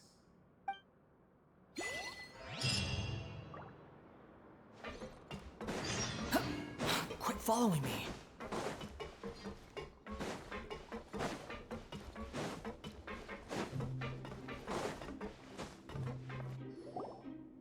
We're back! Welcome back. Do you want a cup of tea? How can you be so much like Risley, always drinking tea? Huh. Actually, now that you mention it, I just remembered something now. While I was sedated, I could still barely hear 2 people talking next to me. They were discussing everything, from the leaves to the water and even the teacups themselves. Must have been Risley and Sijwin. Yeah, I heard one male voice and one female, so it should have been the two of them. They really were just talking about brewing tea. I really can't make sense of this place. So, Traveler, Paimon, were you able to learn anything from Risley? Yeah, he explained everything. Very well. Then, would you mind checking your answers against my speculations? Yeah, I took the time to rest, so I'm feeling a lot more relaxed now. Nobody else is around, and Miss Sijwin is also busy with something or other, so let's just talk here.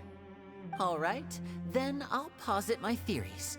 I asked myself 3 questions. Firstly, why was Fremine affected by the primordial seawater? It was because he dove into the sea. My theory is, the long-lost primordial sea is probably very close to the fortress of Mirapede. Ooh, he's good. He got that right on the first try. That's Arlecchino. Secondly, Risley's attitude changed dramatically during the course of our stay here.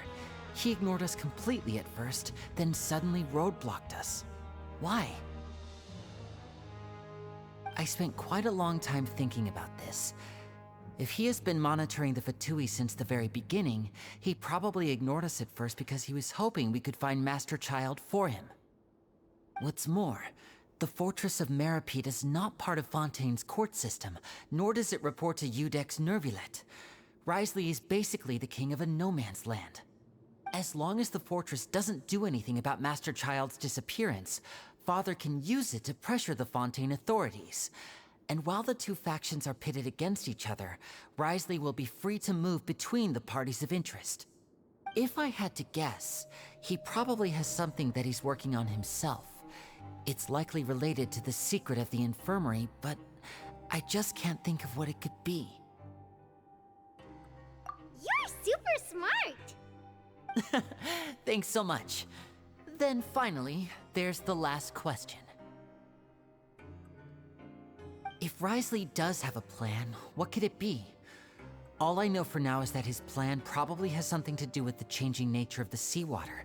He's even gotten Cloran to help him out.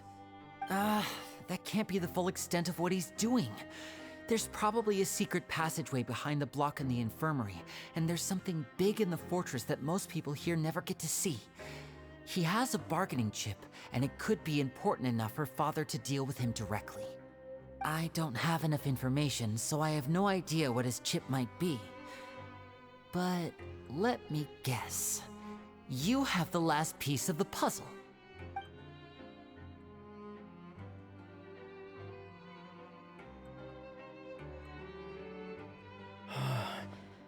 I can't believe it. The sea will engulf everyone, just like the prophecy said. Could Risley have wanted to meet Father to figure out a way to deal with this crisis? If you remember, I once mentioned that Father sees the House of the Hearth as her base of operations, and she truly wants to resolve the crisis. But how could Risley have known that? Or perhaps he didn't know, and just wanted to bring Father over to his side? Which could be why he said he just wanted to negotiate. Yeah, that makes sense to me. I understand your concerns as well, Traveler. I'll figure out a way to pass this on to our father. No matter what, we're on your side.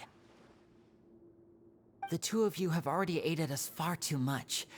We probably wouldn't be standing here right now if not for you. If you ever need anything else going forward, please come to the House of the Hearth at any time. Though you may not share the sentiment, after all that we've gone through together, the 3 of us basically see you as family now. You have my gratitude. Thank you for protecting Linny when it really mattered. And thank you for sharing the secrets of the fortress with us. We didn't think you were going to do it. Why are you being so formal all of a sudden? Given your strength, you might not need our help at all. But if you are ever in danger, we will try our best to protect you. and safe inside.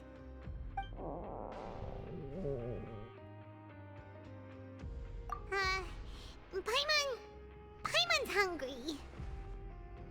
Oh, you've done so much already.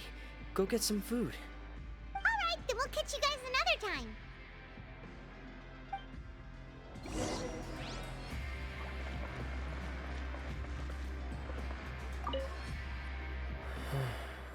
I feel like I should try to become someone more capable of helping.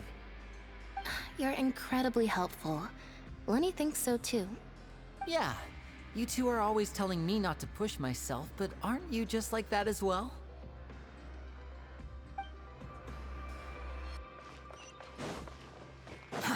Too slow. The wind rises.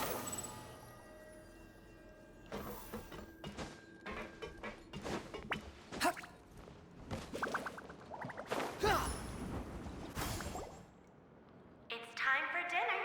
Welfare meals now being served in the coupon cafeteria.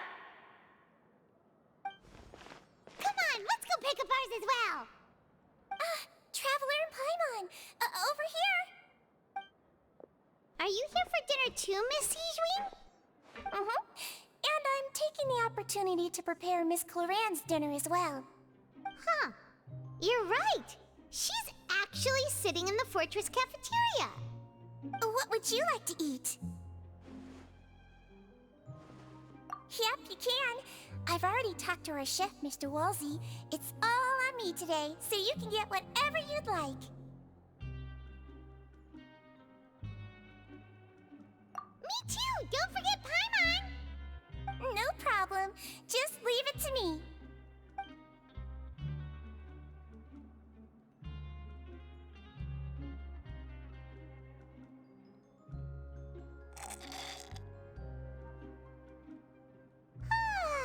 So delicious. Paimon's so happy. Paimon wants to feast like this every day. Feeling full yet? How's the food? Delicious. I'm so glad to see you all so happy. Oh, see, the expression on your face just now? The muscle here just moved, which suggests that you're feeling quite relaxed at the moment. Sijwin, do you do this to help your patients or to better understand human beings? A bit of both, I suppose. I'm a Melazine, which means I'm very different from human beings. I must know what you're thinking if I want to take good care of you. You're really good at taking care of people. Even though you're so short, you still talk and act like an older sister. Really? You're reminded of an older sister? That's great to hear. Oh, and what did you mean back in Risley's office? When you said that you were protecting Linny and his siblings as well? Oh, that. I just asked His Grace to look out for those children, especially that diver boy. I was getting a bit worried after hearing that something was wrong with the water. Thankfully, Clorand is very strong and managed to save him in the nick of time. His Grace also sealed the pipes after Clorand left, to make sure that Linny wouldn't impulsively chase after his brother. Although the path was blocked, we still stationed some guards there to stop anyone from approaching. They were instructed to only open the door once Miss Clorand had returned. Oh, and I was keeping an eye on Mr. Linny as well.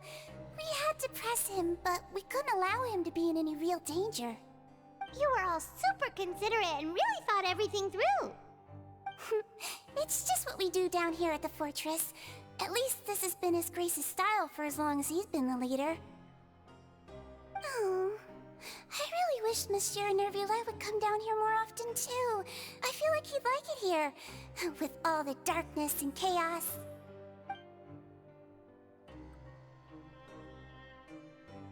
Get a good night's rest, you two. You've both worked very hard.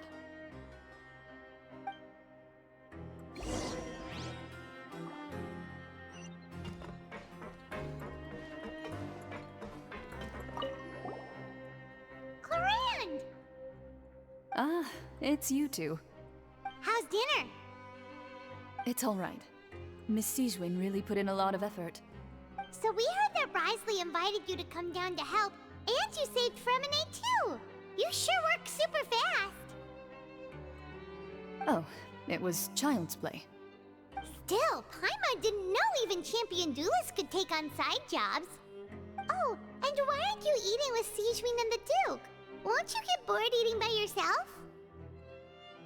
Miss Sijwin was with you, and the Duke has business of his own. Actually, didn't Navia say that you went out for dinner with her as well? Yeah. First time in a long time. First time in a long time? So you mean you've gone out to dinner with her in the past? In the past, yes. You seem to be enjoying yourselves here. Things will be getting messy at the fortress soon. Don't run around unnecessarily.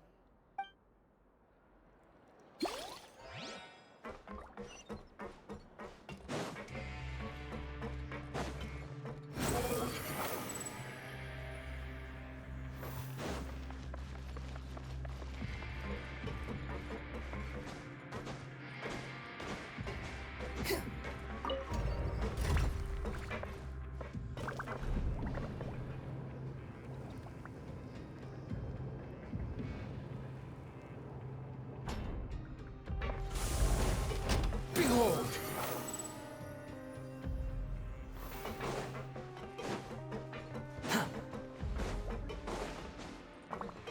Squall Fury! Too slow. Quit following me.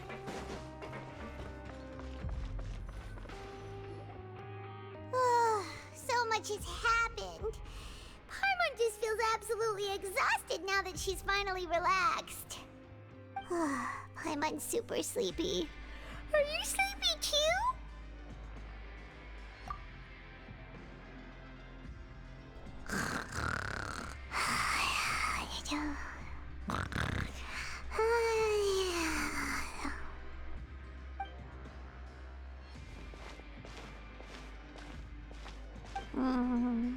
Delicious. Paimon wants seconds for free.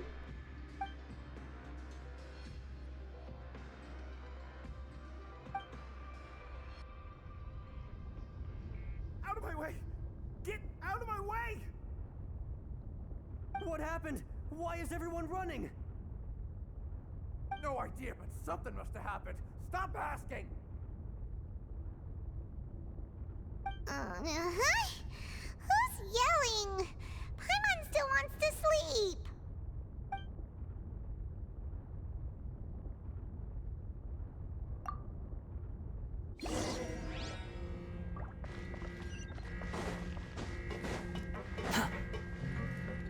Quit following me.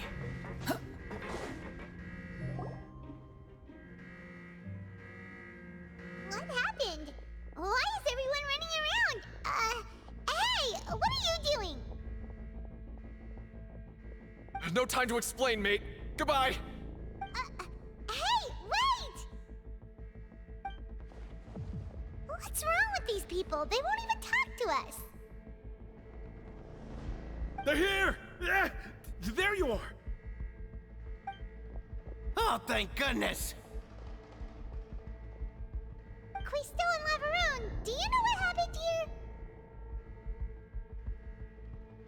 We came here especially to inform you. Something seems to have gone terribly wrong just now. His Grace is telling everyone to evacuate and get out of here.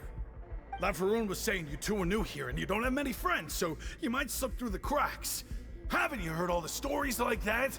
An evacuation is successfully completed, yet you only find out once you do a head count that 1 or 2 people are missing. Wait, weren't you the one who brought that up? Why is it suddenly my idea? Hey, shut up! Okay, whatever. The point is, you should come with us. Yeah, he said to get as far away as possible, upwards and outwards.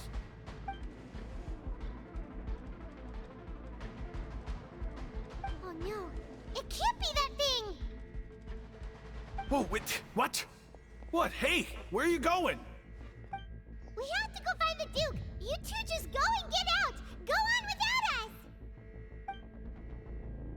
Hey, hey!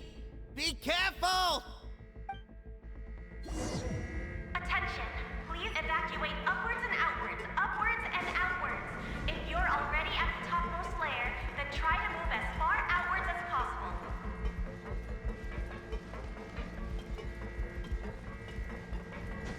Attention! Please evacuate upwards and outwards, upwards and outwards. If you're already at the topmost layer, then try to move as far outwards as possible.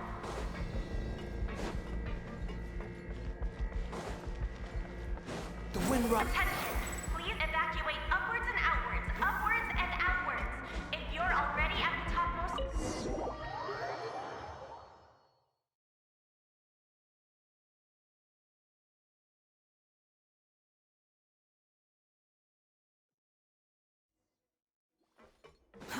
Too slow.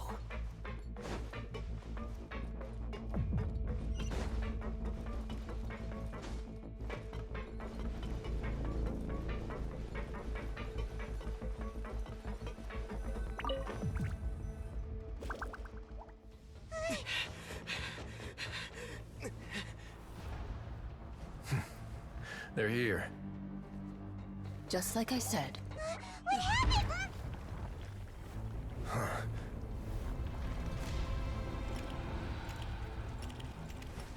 You're just in time. But be ready to run.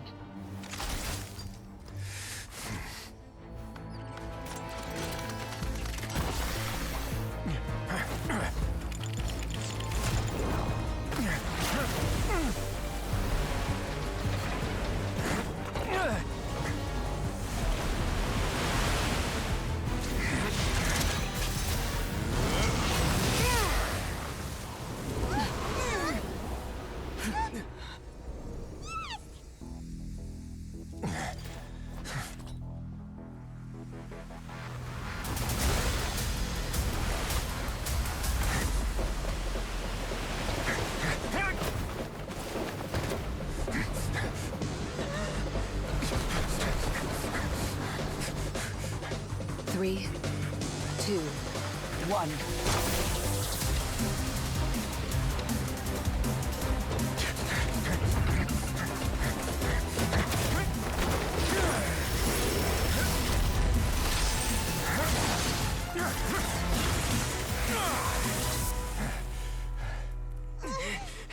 This won't hold it for long.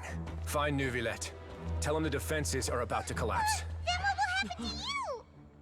Until he arrives, we're the last line of defense.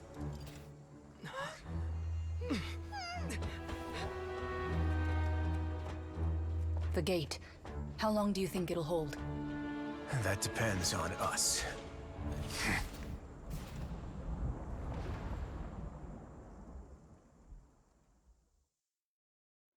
There's no...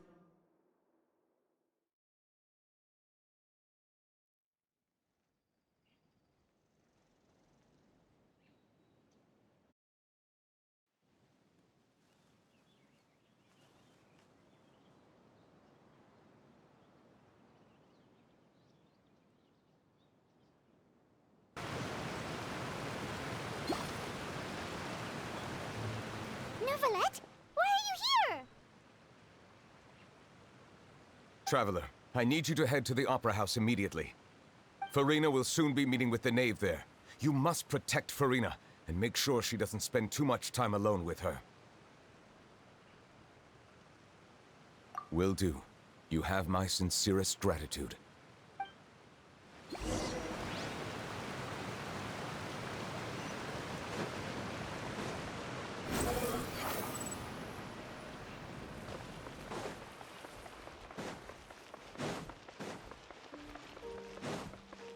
Behold!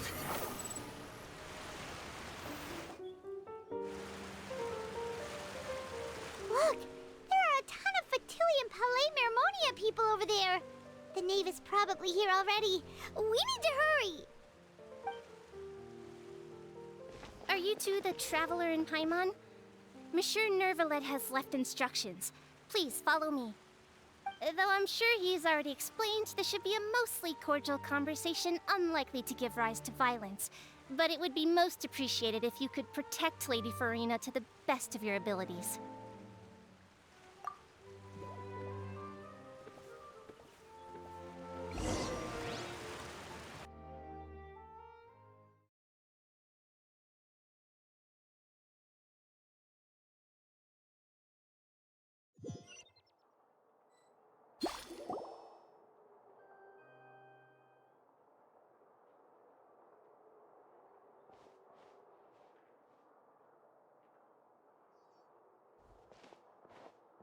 Oh, so you two are the honored guests Miss Farina mentioned. Of course, of course. How could they not attend a meeting such as this? I must always have 2 or more guests at my dessert table. Otherwise, the occasion would be too lonely and unbecoming of my station. It is my pleasure to make your acquaintance, traveler. I have heard much of your accomplishments. I am the Knave, one of the 11 Fatui Harbingers.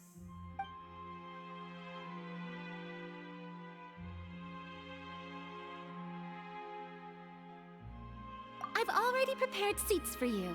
Come, sit beside me. Perhaps you two are unaware of how Miss Farina and I do things. You see, we actually recently agreed to get together for tea when we had the time. See this? This is a limited type of confectionery that Miss Farina simply adores.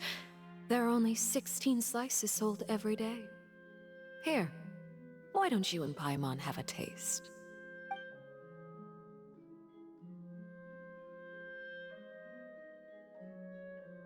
Traveler, what do you think of this cake? That's good to hear.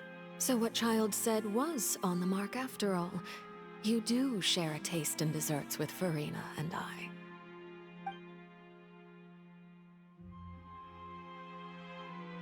I wonder how he's doing nowadays. You must have heard, right? He's suddenly gone missing. I'm really worried about his safety, you know.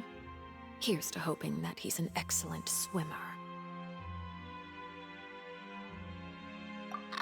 Since we're talking about him, I feel like I should add something. His martial prowess really looked certainly pretty impressive, yeah.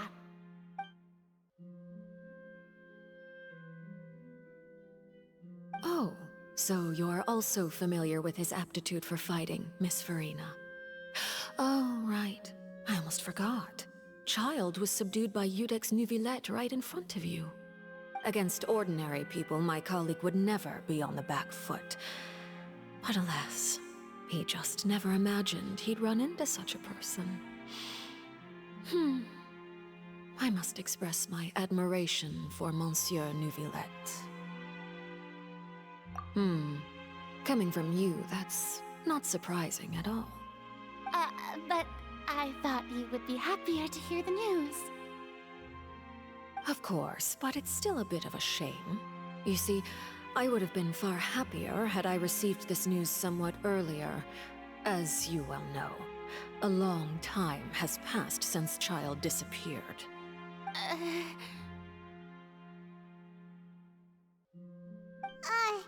Well, in any case, there's no need to worry. We know for sure that Child is still alive. Oh, and just how do you know that? Because we found evidence that proved he left the Fortress of Mirapede.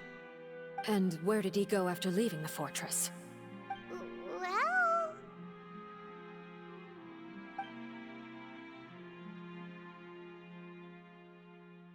The Fortress of Mirapede lies deep beneath the waves. Unless he pranced right out of the main gate, he must have had to swim for it. Do you have any proof that he surfaced safely? Ah, that is good news at least. His sister Tonya sent a letter to Fontaine not too long ago. Since he was unfortunately unavailable, I picked it up on his behalf. Do you have any idea how he usually writes back to his family? Dear Tonya, your letter made me feel like we were still enjoying our time in Snezhnaya together. I'm currently admiring the scenery on the streets in front of the Opera House. Is it something like that?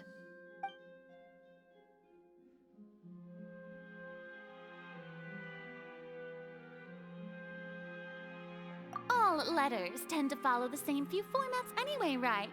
As long as the contents are accurate, it doesn't matter so much how it's written or how it's worded. Huh?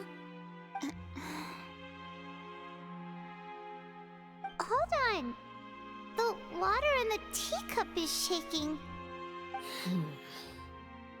I suppose this is also a sign of things to come, Miss Farina. Huh? I don't quite understand what you're trying to say. Have we entered into the next stage of the prophecy?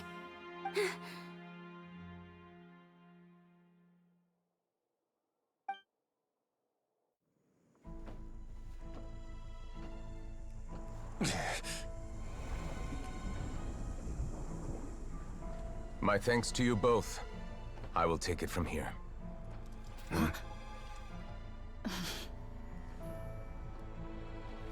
Sure you don't need a hand? Quite sure. Wow. So, what's your secret, huh? Let me guess.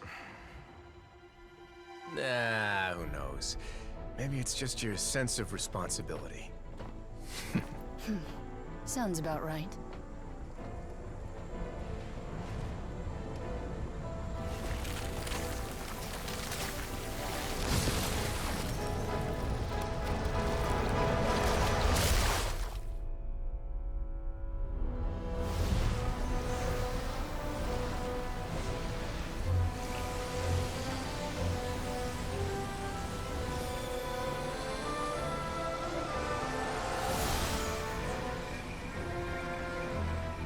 Day may come when the prophecy is fulfilled, and the waters burst forth. But it is not this day! This ancient power could easily obliterate an entire race. A tsunami of fury would unleash endless catastrophe.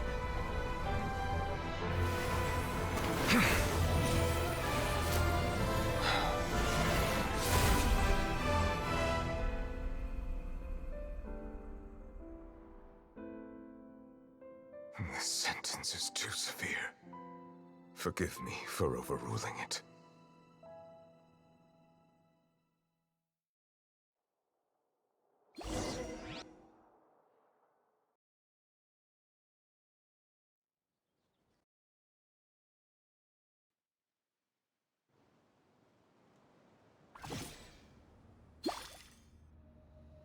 All right. Seems like the problem inside has been suppressed. Let me guess, we're safe for now. Indeed. But only for now. I win this bet. You owe me a present. Very well. It was indeed just as you said. You made a bet? We made a bet on the size of your entourage. Cloran thought you wouldn't come down by yourself. I figured you would have at least brought a few people along for appearance's sake. It appears I underestimated just how confidential the mission was. Shouldn't you have gotten used to confidential missions by now? That's just how the courts operate. So what gift must the loser give? Tea? He already has tons of tea in his office. I'm thinking about a set of legal codices. That wouldn't happen to be a dig at my lack of legal awareness, would it? Well, I'm sure His Grace doesn't consider the fortress to be outside the law. I was under the impression the residents of a place like this would be uninterested in the legal codices. That was obviously a joke. Anyway, you've still got some unfinished business to attend to in the overworld, correct? No need to stay here if you have a pressing matter. We all know you can't leave Palais Mermonia for long. Thank you. I hope everything went smoothly with the Fatui Harbinger.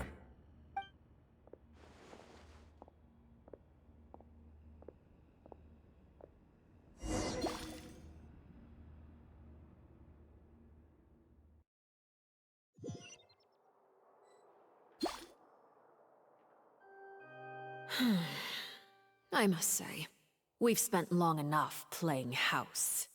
Miss Farina, as the Hydro Archon, I am sure you understand the exact meaning of the phenomenon we just witnessed. Or should I say, that's what I originally thought.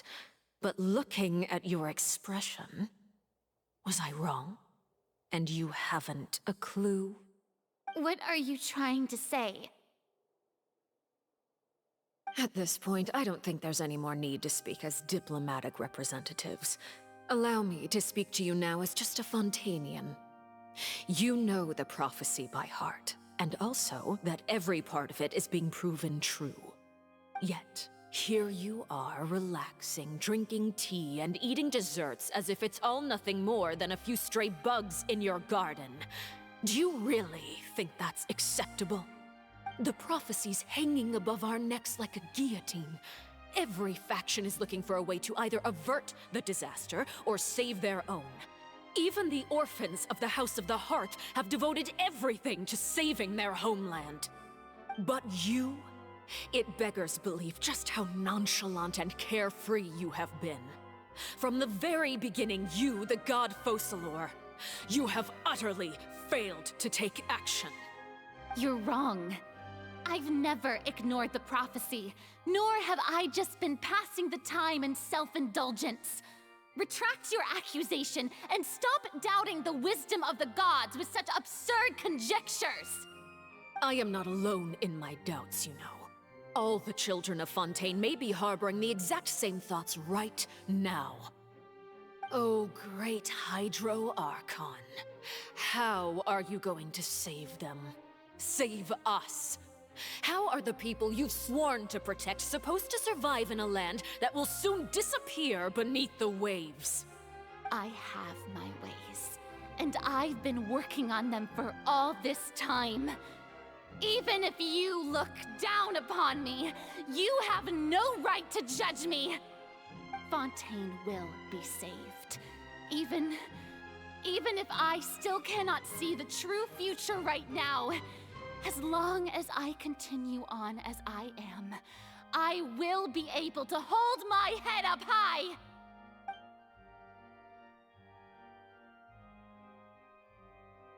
Then I ask you, Miss Farina, just what have you been working on? Where can we see it, and what is it doing to help?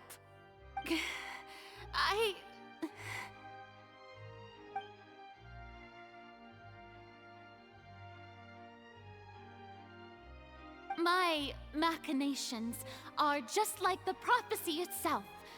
They will only reveal themselves at the fated time.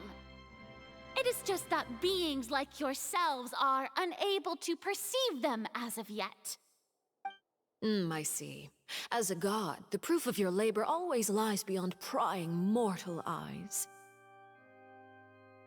Allow me to be so bold as to ask another way. Would it be possible for you to tell us the parts of your plan that are not confidential? Such as your emergency response plan for the impending disaster? An emergency response plan? Oh, that look in your eyes. Have you not even prepared one of those? The emergency response plan is also strictly confidential. Then allow me to jog your memory. Miss Farina, what is the purpose of your Oratrice Mécanique d'Analyse Cardinal? And what do you plan to do with the massive amounts of indemnitium that has accumulated over the years? The Oratrice? It's just like it appears to be. So you also have no idea. If I'm not mistaken, someone's using it to prepare for something. But unfortunately, it would seem that someone is not you, Miss Farina. I first caught wind of this when Linny tried to investigate the Oratrice in the Opera House. You see, even just getting close to the core contaminated him with an extremely large amount of indemnitium. But even if that had nothing to do with you, then what could you possibly be working on, oh great Hydro Archon? Oh, right. I almost forgot. Udex Nouvillette is not at the tea party with us today. Miss Farina, I suppose you must have ordered him away to take care of some troublesome business. Yes, that's exactly right. Please keep it a secret for me. Of course I will. Although, I must say, Miss Farina, you seem quite insecure without the Udex by your side. Oh, very well. Let's stop that conversation here. There are still a few slices of cake left, so please, help yourselves, everyone.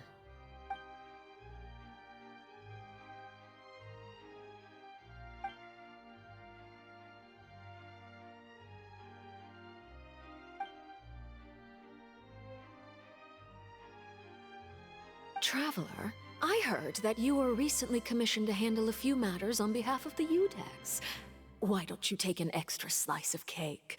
Those who work hard deserve gratitude and praise. You too, Paimon. Thank you. Paimon will take you up on that offer.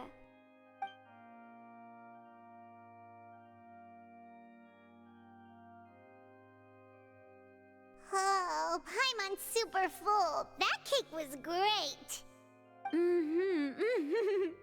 If it's on my tea table, it must be of the highest quality. Yes, and we must thank the knave for bringing these over as well. You're welcome. I'm sure the cake also felt greatly honored to be featured at Miss Farina's table. And I was merely catering to Miss Farina's tastes, seeking a chance to chat over tea. It is getting late. Why don't we call it a day? There are still a few matters that I need to take care of, so I must take my leave now. Very well. We'll end it here. Mind seeing me off, Traveler? We could use the opportunity to discuss Child before I must be on my way. Paimon's coming too!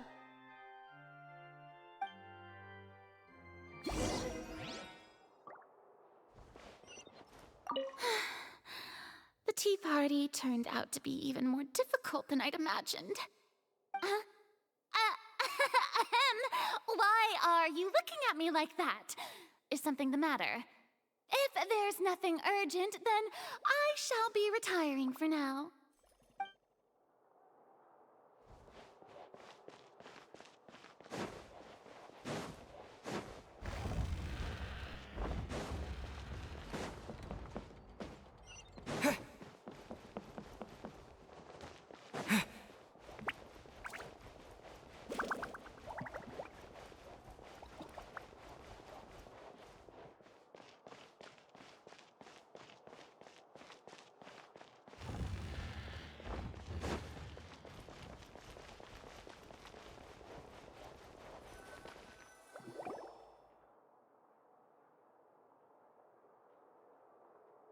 I'm glad that you were willing to come with me.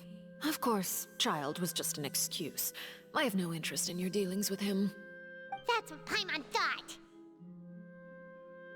You lent your aid to the children of the House of the Hearth. As their father, I would like to express my gratitude.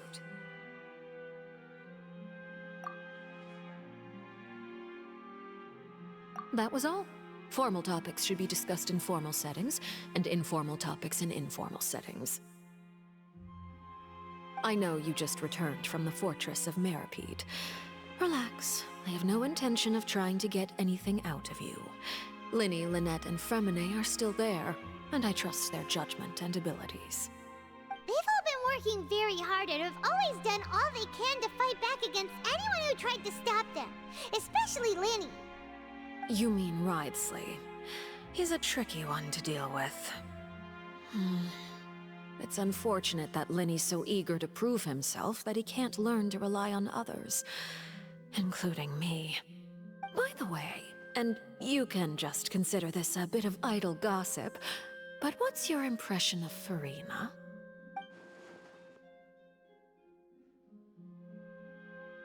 You are outside of our disputes, and the freest person in all of Fontaine, able to move around most easily. Allow me to share my perspective with you. And that's everything that happened during the trial. Master Child was declared guilty and immediately transported to the Fortress of Meripede. Didn't he say he was coming here on vacation? Does he not feel an ounce of shame for all the trouble he has caused?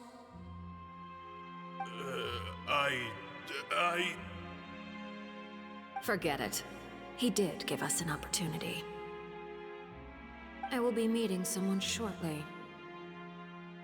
Do you require help with any preparations?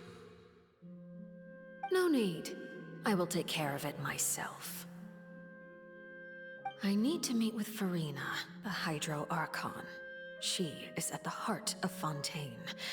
But what's fascinating about her is that she often seems more like a celebrity than a working Archon.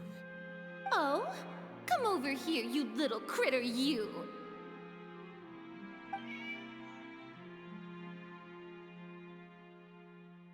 You dare to run from me? Stop right this instant! My goal is just to discover the location of the Gnosis. But I didn't expect the chance to approach Farina to be handed to me on a silver platter. This is so easy, it's actually making me a bit suspicious. Anything left unguarded is usually just bait. But no one will blame someone for taking the bait. After all, from the moment it was attached to the hook, the bait is meant to be sacrificed. It's just as I guessed in the second before I struck. The Hydronosis is not currently held by the Archon. In fact, this Archon doesn't seem like a god at all. And I sense that she's under some kind of curse. Who are you? And what are you trying to do? Please don't kill me! I'm begging you, please! The fear in her pupils is genuine, so perhaps she's not bait after all. Either way, targeting her has lost all meaning. I left the scene with ease. Nobody came looking for me, and nobody could serve as a witness to my near assassination of Focalor. I suspect even Farina dares not mention this incident to anyone. Not long after, my informants confirmed what I had guessed. After returning to her quarters, Farina quietly cried alone. She was so scared that she could not sleep that night, nor could she even bring herself to eat her cake. There's no doubt that there's something wrong with her. I began to entertain the possibility that she is not the true Hydro Archon. Perhaps Iudex Neuvillette is actually the genuine article. I have to find the Gnosis. If the Neuvillette hypothesis is correct, he is probably in possession of it. Alternatively, it might have been hidden in a place that's hard for ordinary people to access. Yes, Father. My dear children, please speak. News from the fortress of Meripede. Master Child has gone missing. On top of that, the contacts and guards we bribed at the fortress have all gone quiet as well. Probably the handiwork of that Wriothesley. I'm afraid so. This is a good opportunity. The value of a Harbinger is much higher than most would imagine. We now have an excuse to exert diplomatic pressure on the Fontaine authorities. Set up a meeting for me. I would like to meet the Hydro Archon and Iudex Neuvillette. Oh, and I have an additional mission for you three. Yes, Father. Tartaglia's disappearance was not a part of my plan, but I can use it to make a breakthrough. With this as my excuse, I can ask for an official audience and continue my investigation of Farina and Iudex Neuvillette. The initiative belongs to the House of the Hearth. My wish to investigate the fortress of Meripede will be a front. Linny and his group will be responsible for the actual intelligence gathering.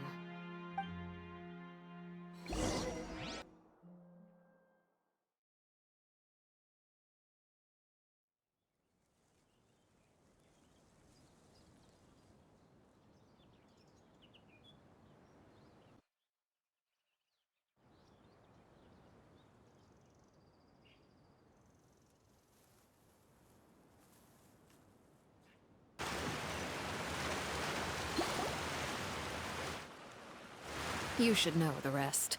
Linny's group is quite close to you, so they wouldn't have hidden anything from you. You attacked the Hydro Archon? It wouldn't mean anything, even if you shouted it from the rooftops. After all, even Farina herself is still pretending that nothing of that sort ever happened. Alright then. I've now had 2 chances to enjoy tea with Farina. I have to say, the leadership of Fontaine is even more inscrutable than I had imagined. I once surmised that Iudex Neuvillette must be the Hydro Archon, but now, that doesn't seem right to me either. I am a servant of Her Majesty the Tsaritsa. Over my years of service, I've learned how a real Archon conducts and carries themselves. Whether Eudex Neuvillette or Farina, neither fits the bill.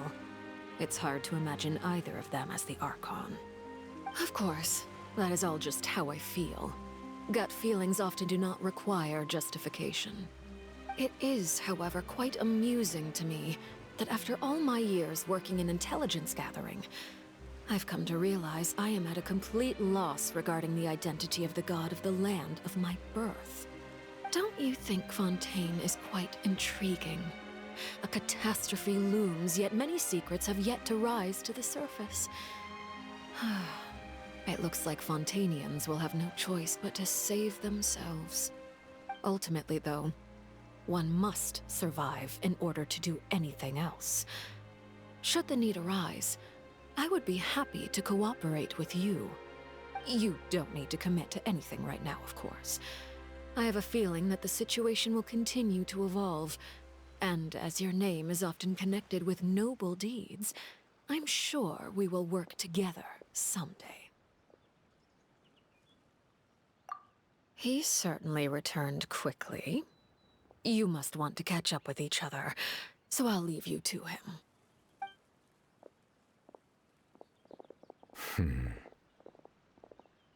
Neuvillette, is it over? For now, yes. But this issue will prove quite thorny in the long term. I'm concerned that sooner or later the prophesized events will occur. Thank you for protecting Farina. To put it simply, I used my power to force back the Primordial Sea and reseal the sluice gate.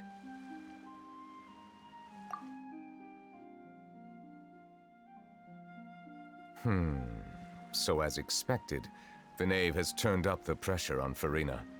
She's trying to feel her out, though I'm still unsure as to her motives. Permission granted.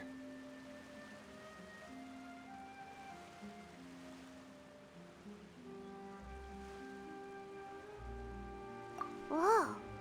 It can't be that you're the real Hydro Archon, right? But that's just a speculation on our part, though. You can't tell us? Then that's okay. We can talk about something else. We won't try to force you. You guys in Fontaine are super strange. If by the phrase, "you guys," you are referring to Farina and I, then although I'm not sure just what you are trying to imply, I must clarify that I do not share her positions on a multitude of topics.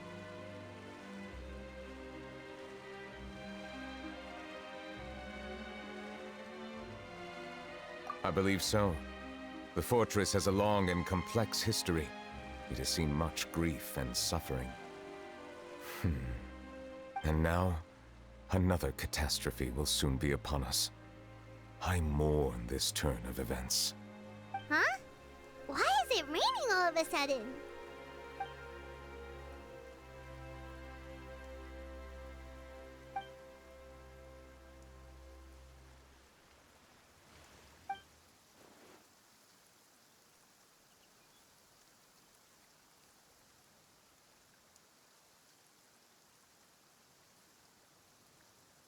You may be closer to the truth than you think. Oh? And what are you thinking?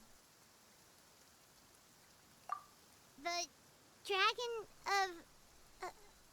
what? Huh? Please do not be so surprised. Farina?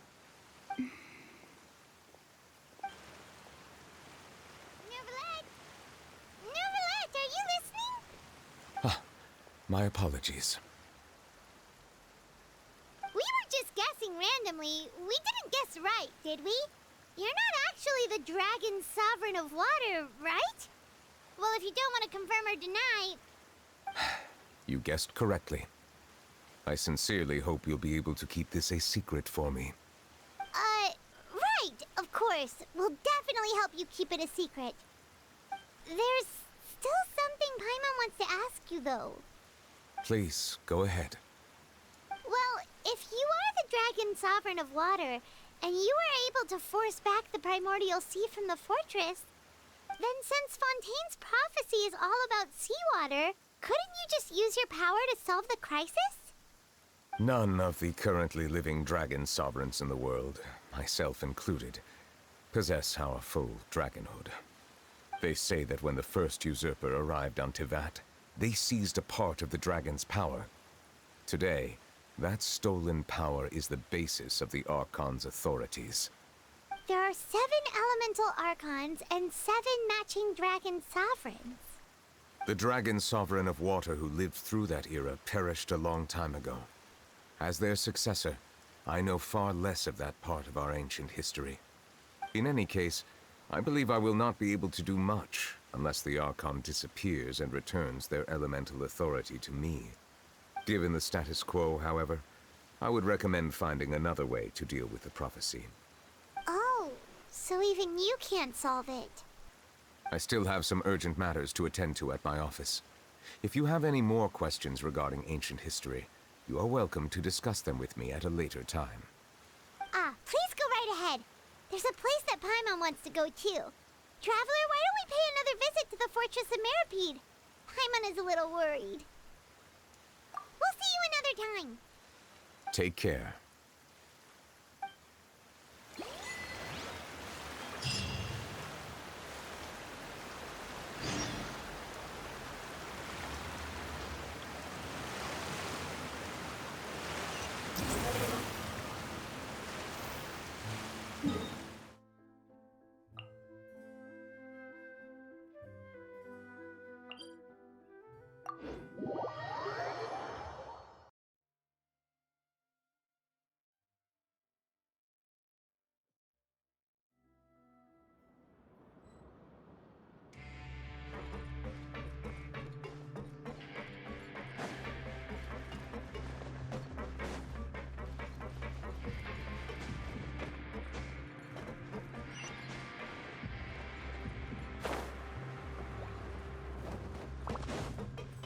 The wind rises.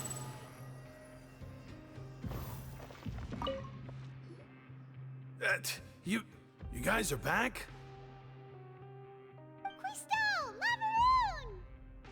You guys didn't get caught and thrown back down here, right? Huh? No, not at all. And here I thought you'd managed to escape from jail during all the commotion. I'd held you up as legendary jailbreakers, but now you're telling me you just never left? We're sorry, but we just had some business to take care of. All right. There's no need to get caught up in the details. We're just relieved to see you.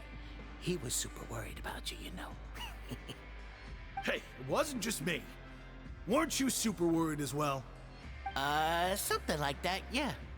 I was also transferred to work in the kitchen a few days ago. I can still hear Quisto mumbling to the carrots. Are those two all right? Do you think they made it out alive? Whenever he'd say that, I'd tell him I'm sure they're fine. Wherever they are, they're kicking back with drinks in hand, enjoying the lovely scenery. Hey, there's nothing wrong with worrying about your prison pals, is there? I mean, considering how they always love listening to all my gossip. These two, they sure are a lot warmer and friendlier than when Paimon first met them.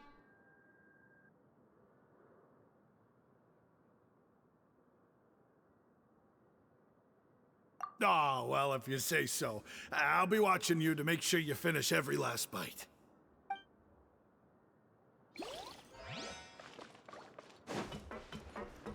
Behold!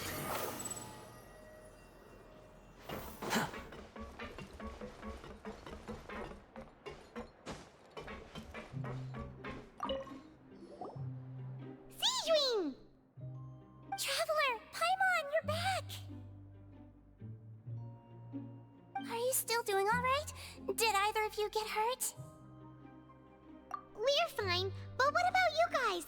It was such a huge mess. How bad was it? A few people sustained superficial injuries, but that's about the extent of the damage. Monsieur Nervillette paid us a visit. It was all thanks to him that we managed to suppress the crisis for the time being. Of course, we must also thank you for the help you provided. how did Nervalet know that he was needed here? Well, Miss sure Nervalet has strong resonance with the hydro element. When the water level rises, he can feel the waves produced. I ran into the bombshell bros while bandaging the injuries of the wounded. They were mumbling the whole time about how you just ran down without a word. I'm so relieved to see that you're both alright. If you're not too pressed for time, please stay with us a few more days. Just let me know if you get a craving for any particular dish, so I can have Mr. Walsey get your meals prepared. Oh, and please feel free to visit the infirmary for a break at any time. I'd like to take the opportunity to spend some more time observing your facial muscles as well. Your happy smiles are quite contagious, you know. They're so memorable, and I've missed them immensely while you were gone.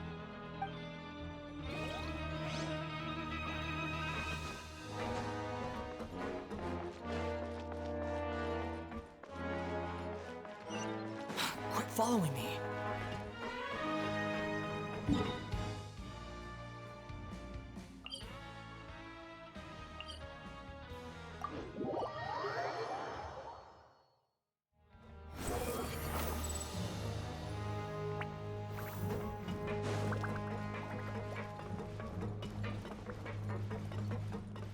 Squall and Fury.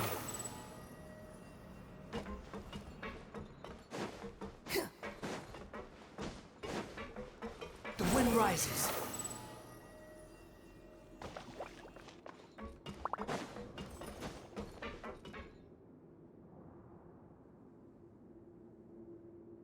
Now guess, what suit will this next card be?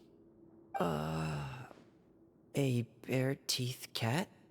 Well, well, look who it is. Traveler, Paimon. Hello, everyone. Looks like you're recovering nicely from it, eh? Thanks to everyone's support. Oh, right. I managed to work up the courage to thank Miss Clorant in person. Whoa, how did she react? She told me that it was nothing. It was as if saving a life wasn't a big deal to her at all. She also told me not to worry about it. She didn't want to stress you out, that's all. She's right, and it's best not to dwell on it. Yeah. Okay, but check this out. We went back to the opera house and we met the knave. You met Father? Did she say anything to you? She said a few things that were, a bit hard to understand. And also that she's looking forward to working with us in the future.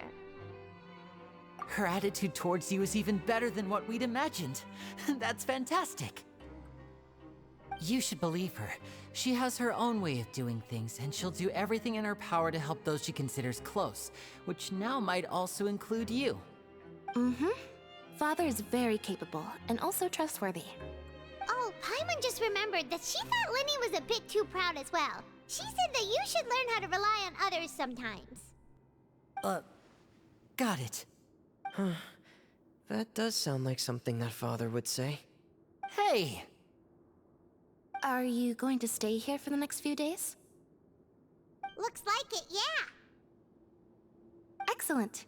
I will host a tea party. For real? Then Paimon wants another serving of cake. Another implies that you were already served some delicious cake while you were up there. How lovely. Well, next time, you're going to have tea and snacks with us.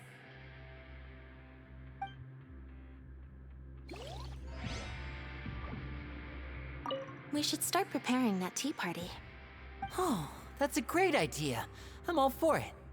I'll help you set it up. Squall and Fury.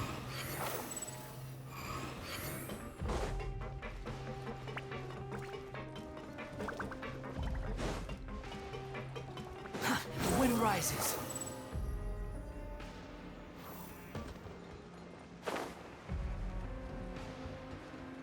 Yeah.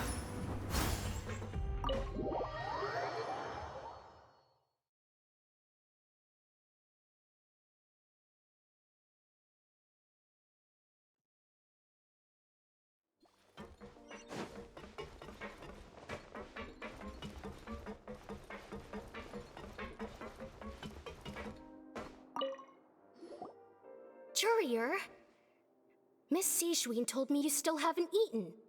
Yeah, I was working on something, so I forgot. That's no excuse for...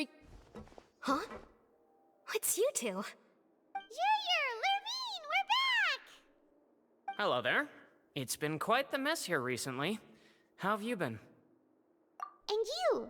Are you still taking the secret passageway from the infirmary to work on the ship? Yep. That is still top secret, though, so don't say a word to anyone. It can be a bit annoying when there are lots of people in the infirmary, but I still prefer taking that route over the one from the Duke's office. I mean, the infirmary does make it easier for you to slack off. Oh yeah? Then why are you also here so much? You two really are just using your jobs as a cover for your relationship, aren't you? Not at all!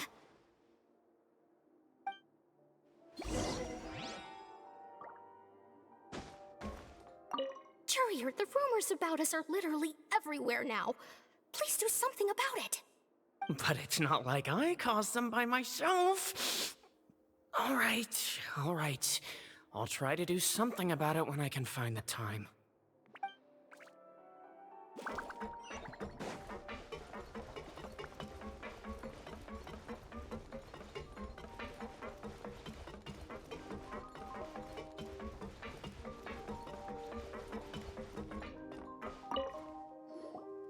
Do my eyes deceive me, or did I just see two inmates come back after making it to the surface? Some strange winds blowing of late. We wanted to see how the fortress is doing. Is everything still alright? We're fine, for the most part. Neuvillette came down and took care of the worst of it. If that's the case, why don't you just ask him to stay here? Oh, yeah, what a brilliant plan. Let's go convince the Eudex himself to exchange the Courts of Fontaine for a puddle of water in the middle of nowhere. He came here in a hurry and left without even stopping for a cup of tea. He did remember to take Miss Sijween's gift with him, though. He sure sounds super busy. Miss Cloran has left as well. She also took her gift from Miss Sijween. Were the gifts milkshakes? Neuvillette got the milkshake. Clorand received lipstick instead. Those aren't even remotely alike. Well, it's Neuvillette's own fault for making Sijween worried about his health by working so much. But besides that, our head nurse is still pretty fond of picking out beauty products for the ladies. Oh, and I have some gifts here for you as well. Are these from Sijween too? Nope, they're from yours truly. You've already wrapped up your work at the fortress, so you can return to the surface at any time. You haven't yet served your full prison term, however, so you may continue to use your cell until your term is up. For real? Then we could stay here for a really long time? You may access the cafeteria for free. Hooray! Just remember to come complete your paperwork once it's time for your release.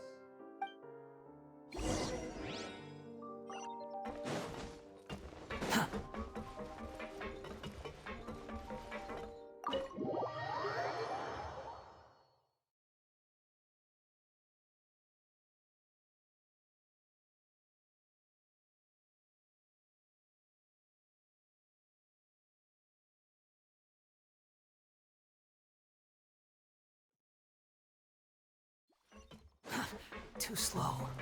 Squall Fury!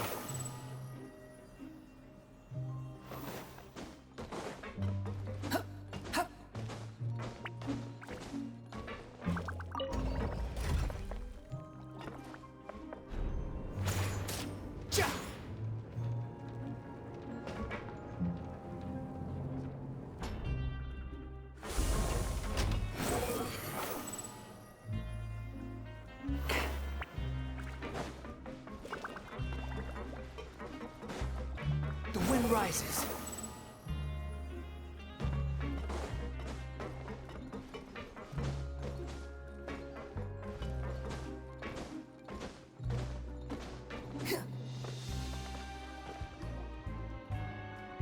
We're back in our cell again. We're no longer prisoners, though, so it really doesn't feel the same.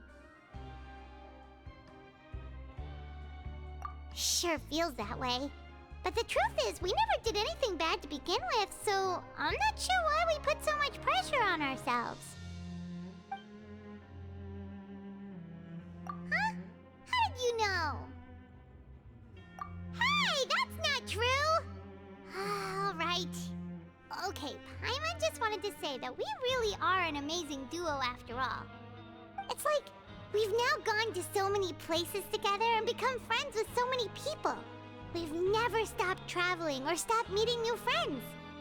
There are so many bad things in the world, and we're just two people, but we've still been solving problems no matter where we go. Isn't that pretty cool? You're counting Paimon today? Aren't you the only adventurer here? Then let's ask Catherine to give Paimon an adventurer handbook as well. Paimon will also be an adventurer from today forward. Just your thoughts making Paimon giddy. Paimon's gonna crash, so you sleep soon too. The last time we fell asleep here, we woke up to a whole mess outside our cell. The primordial seawater nearly rose up. That was so scary. We should be safe now, right? All right then. Good night to you, Traveler.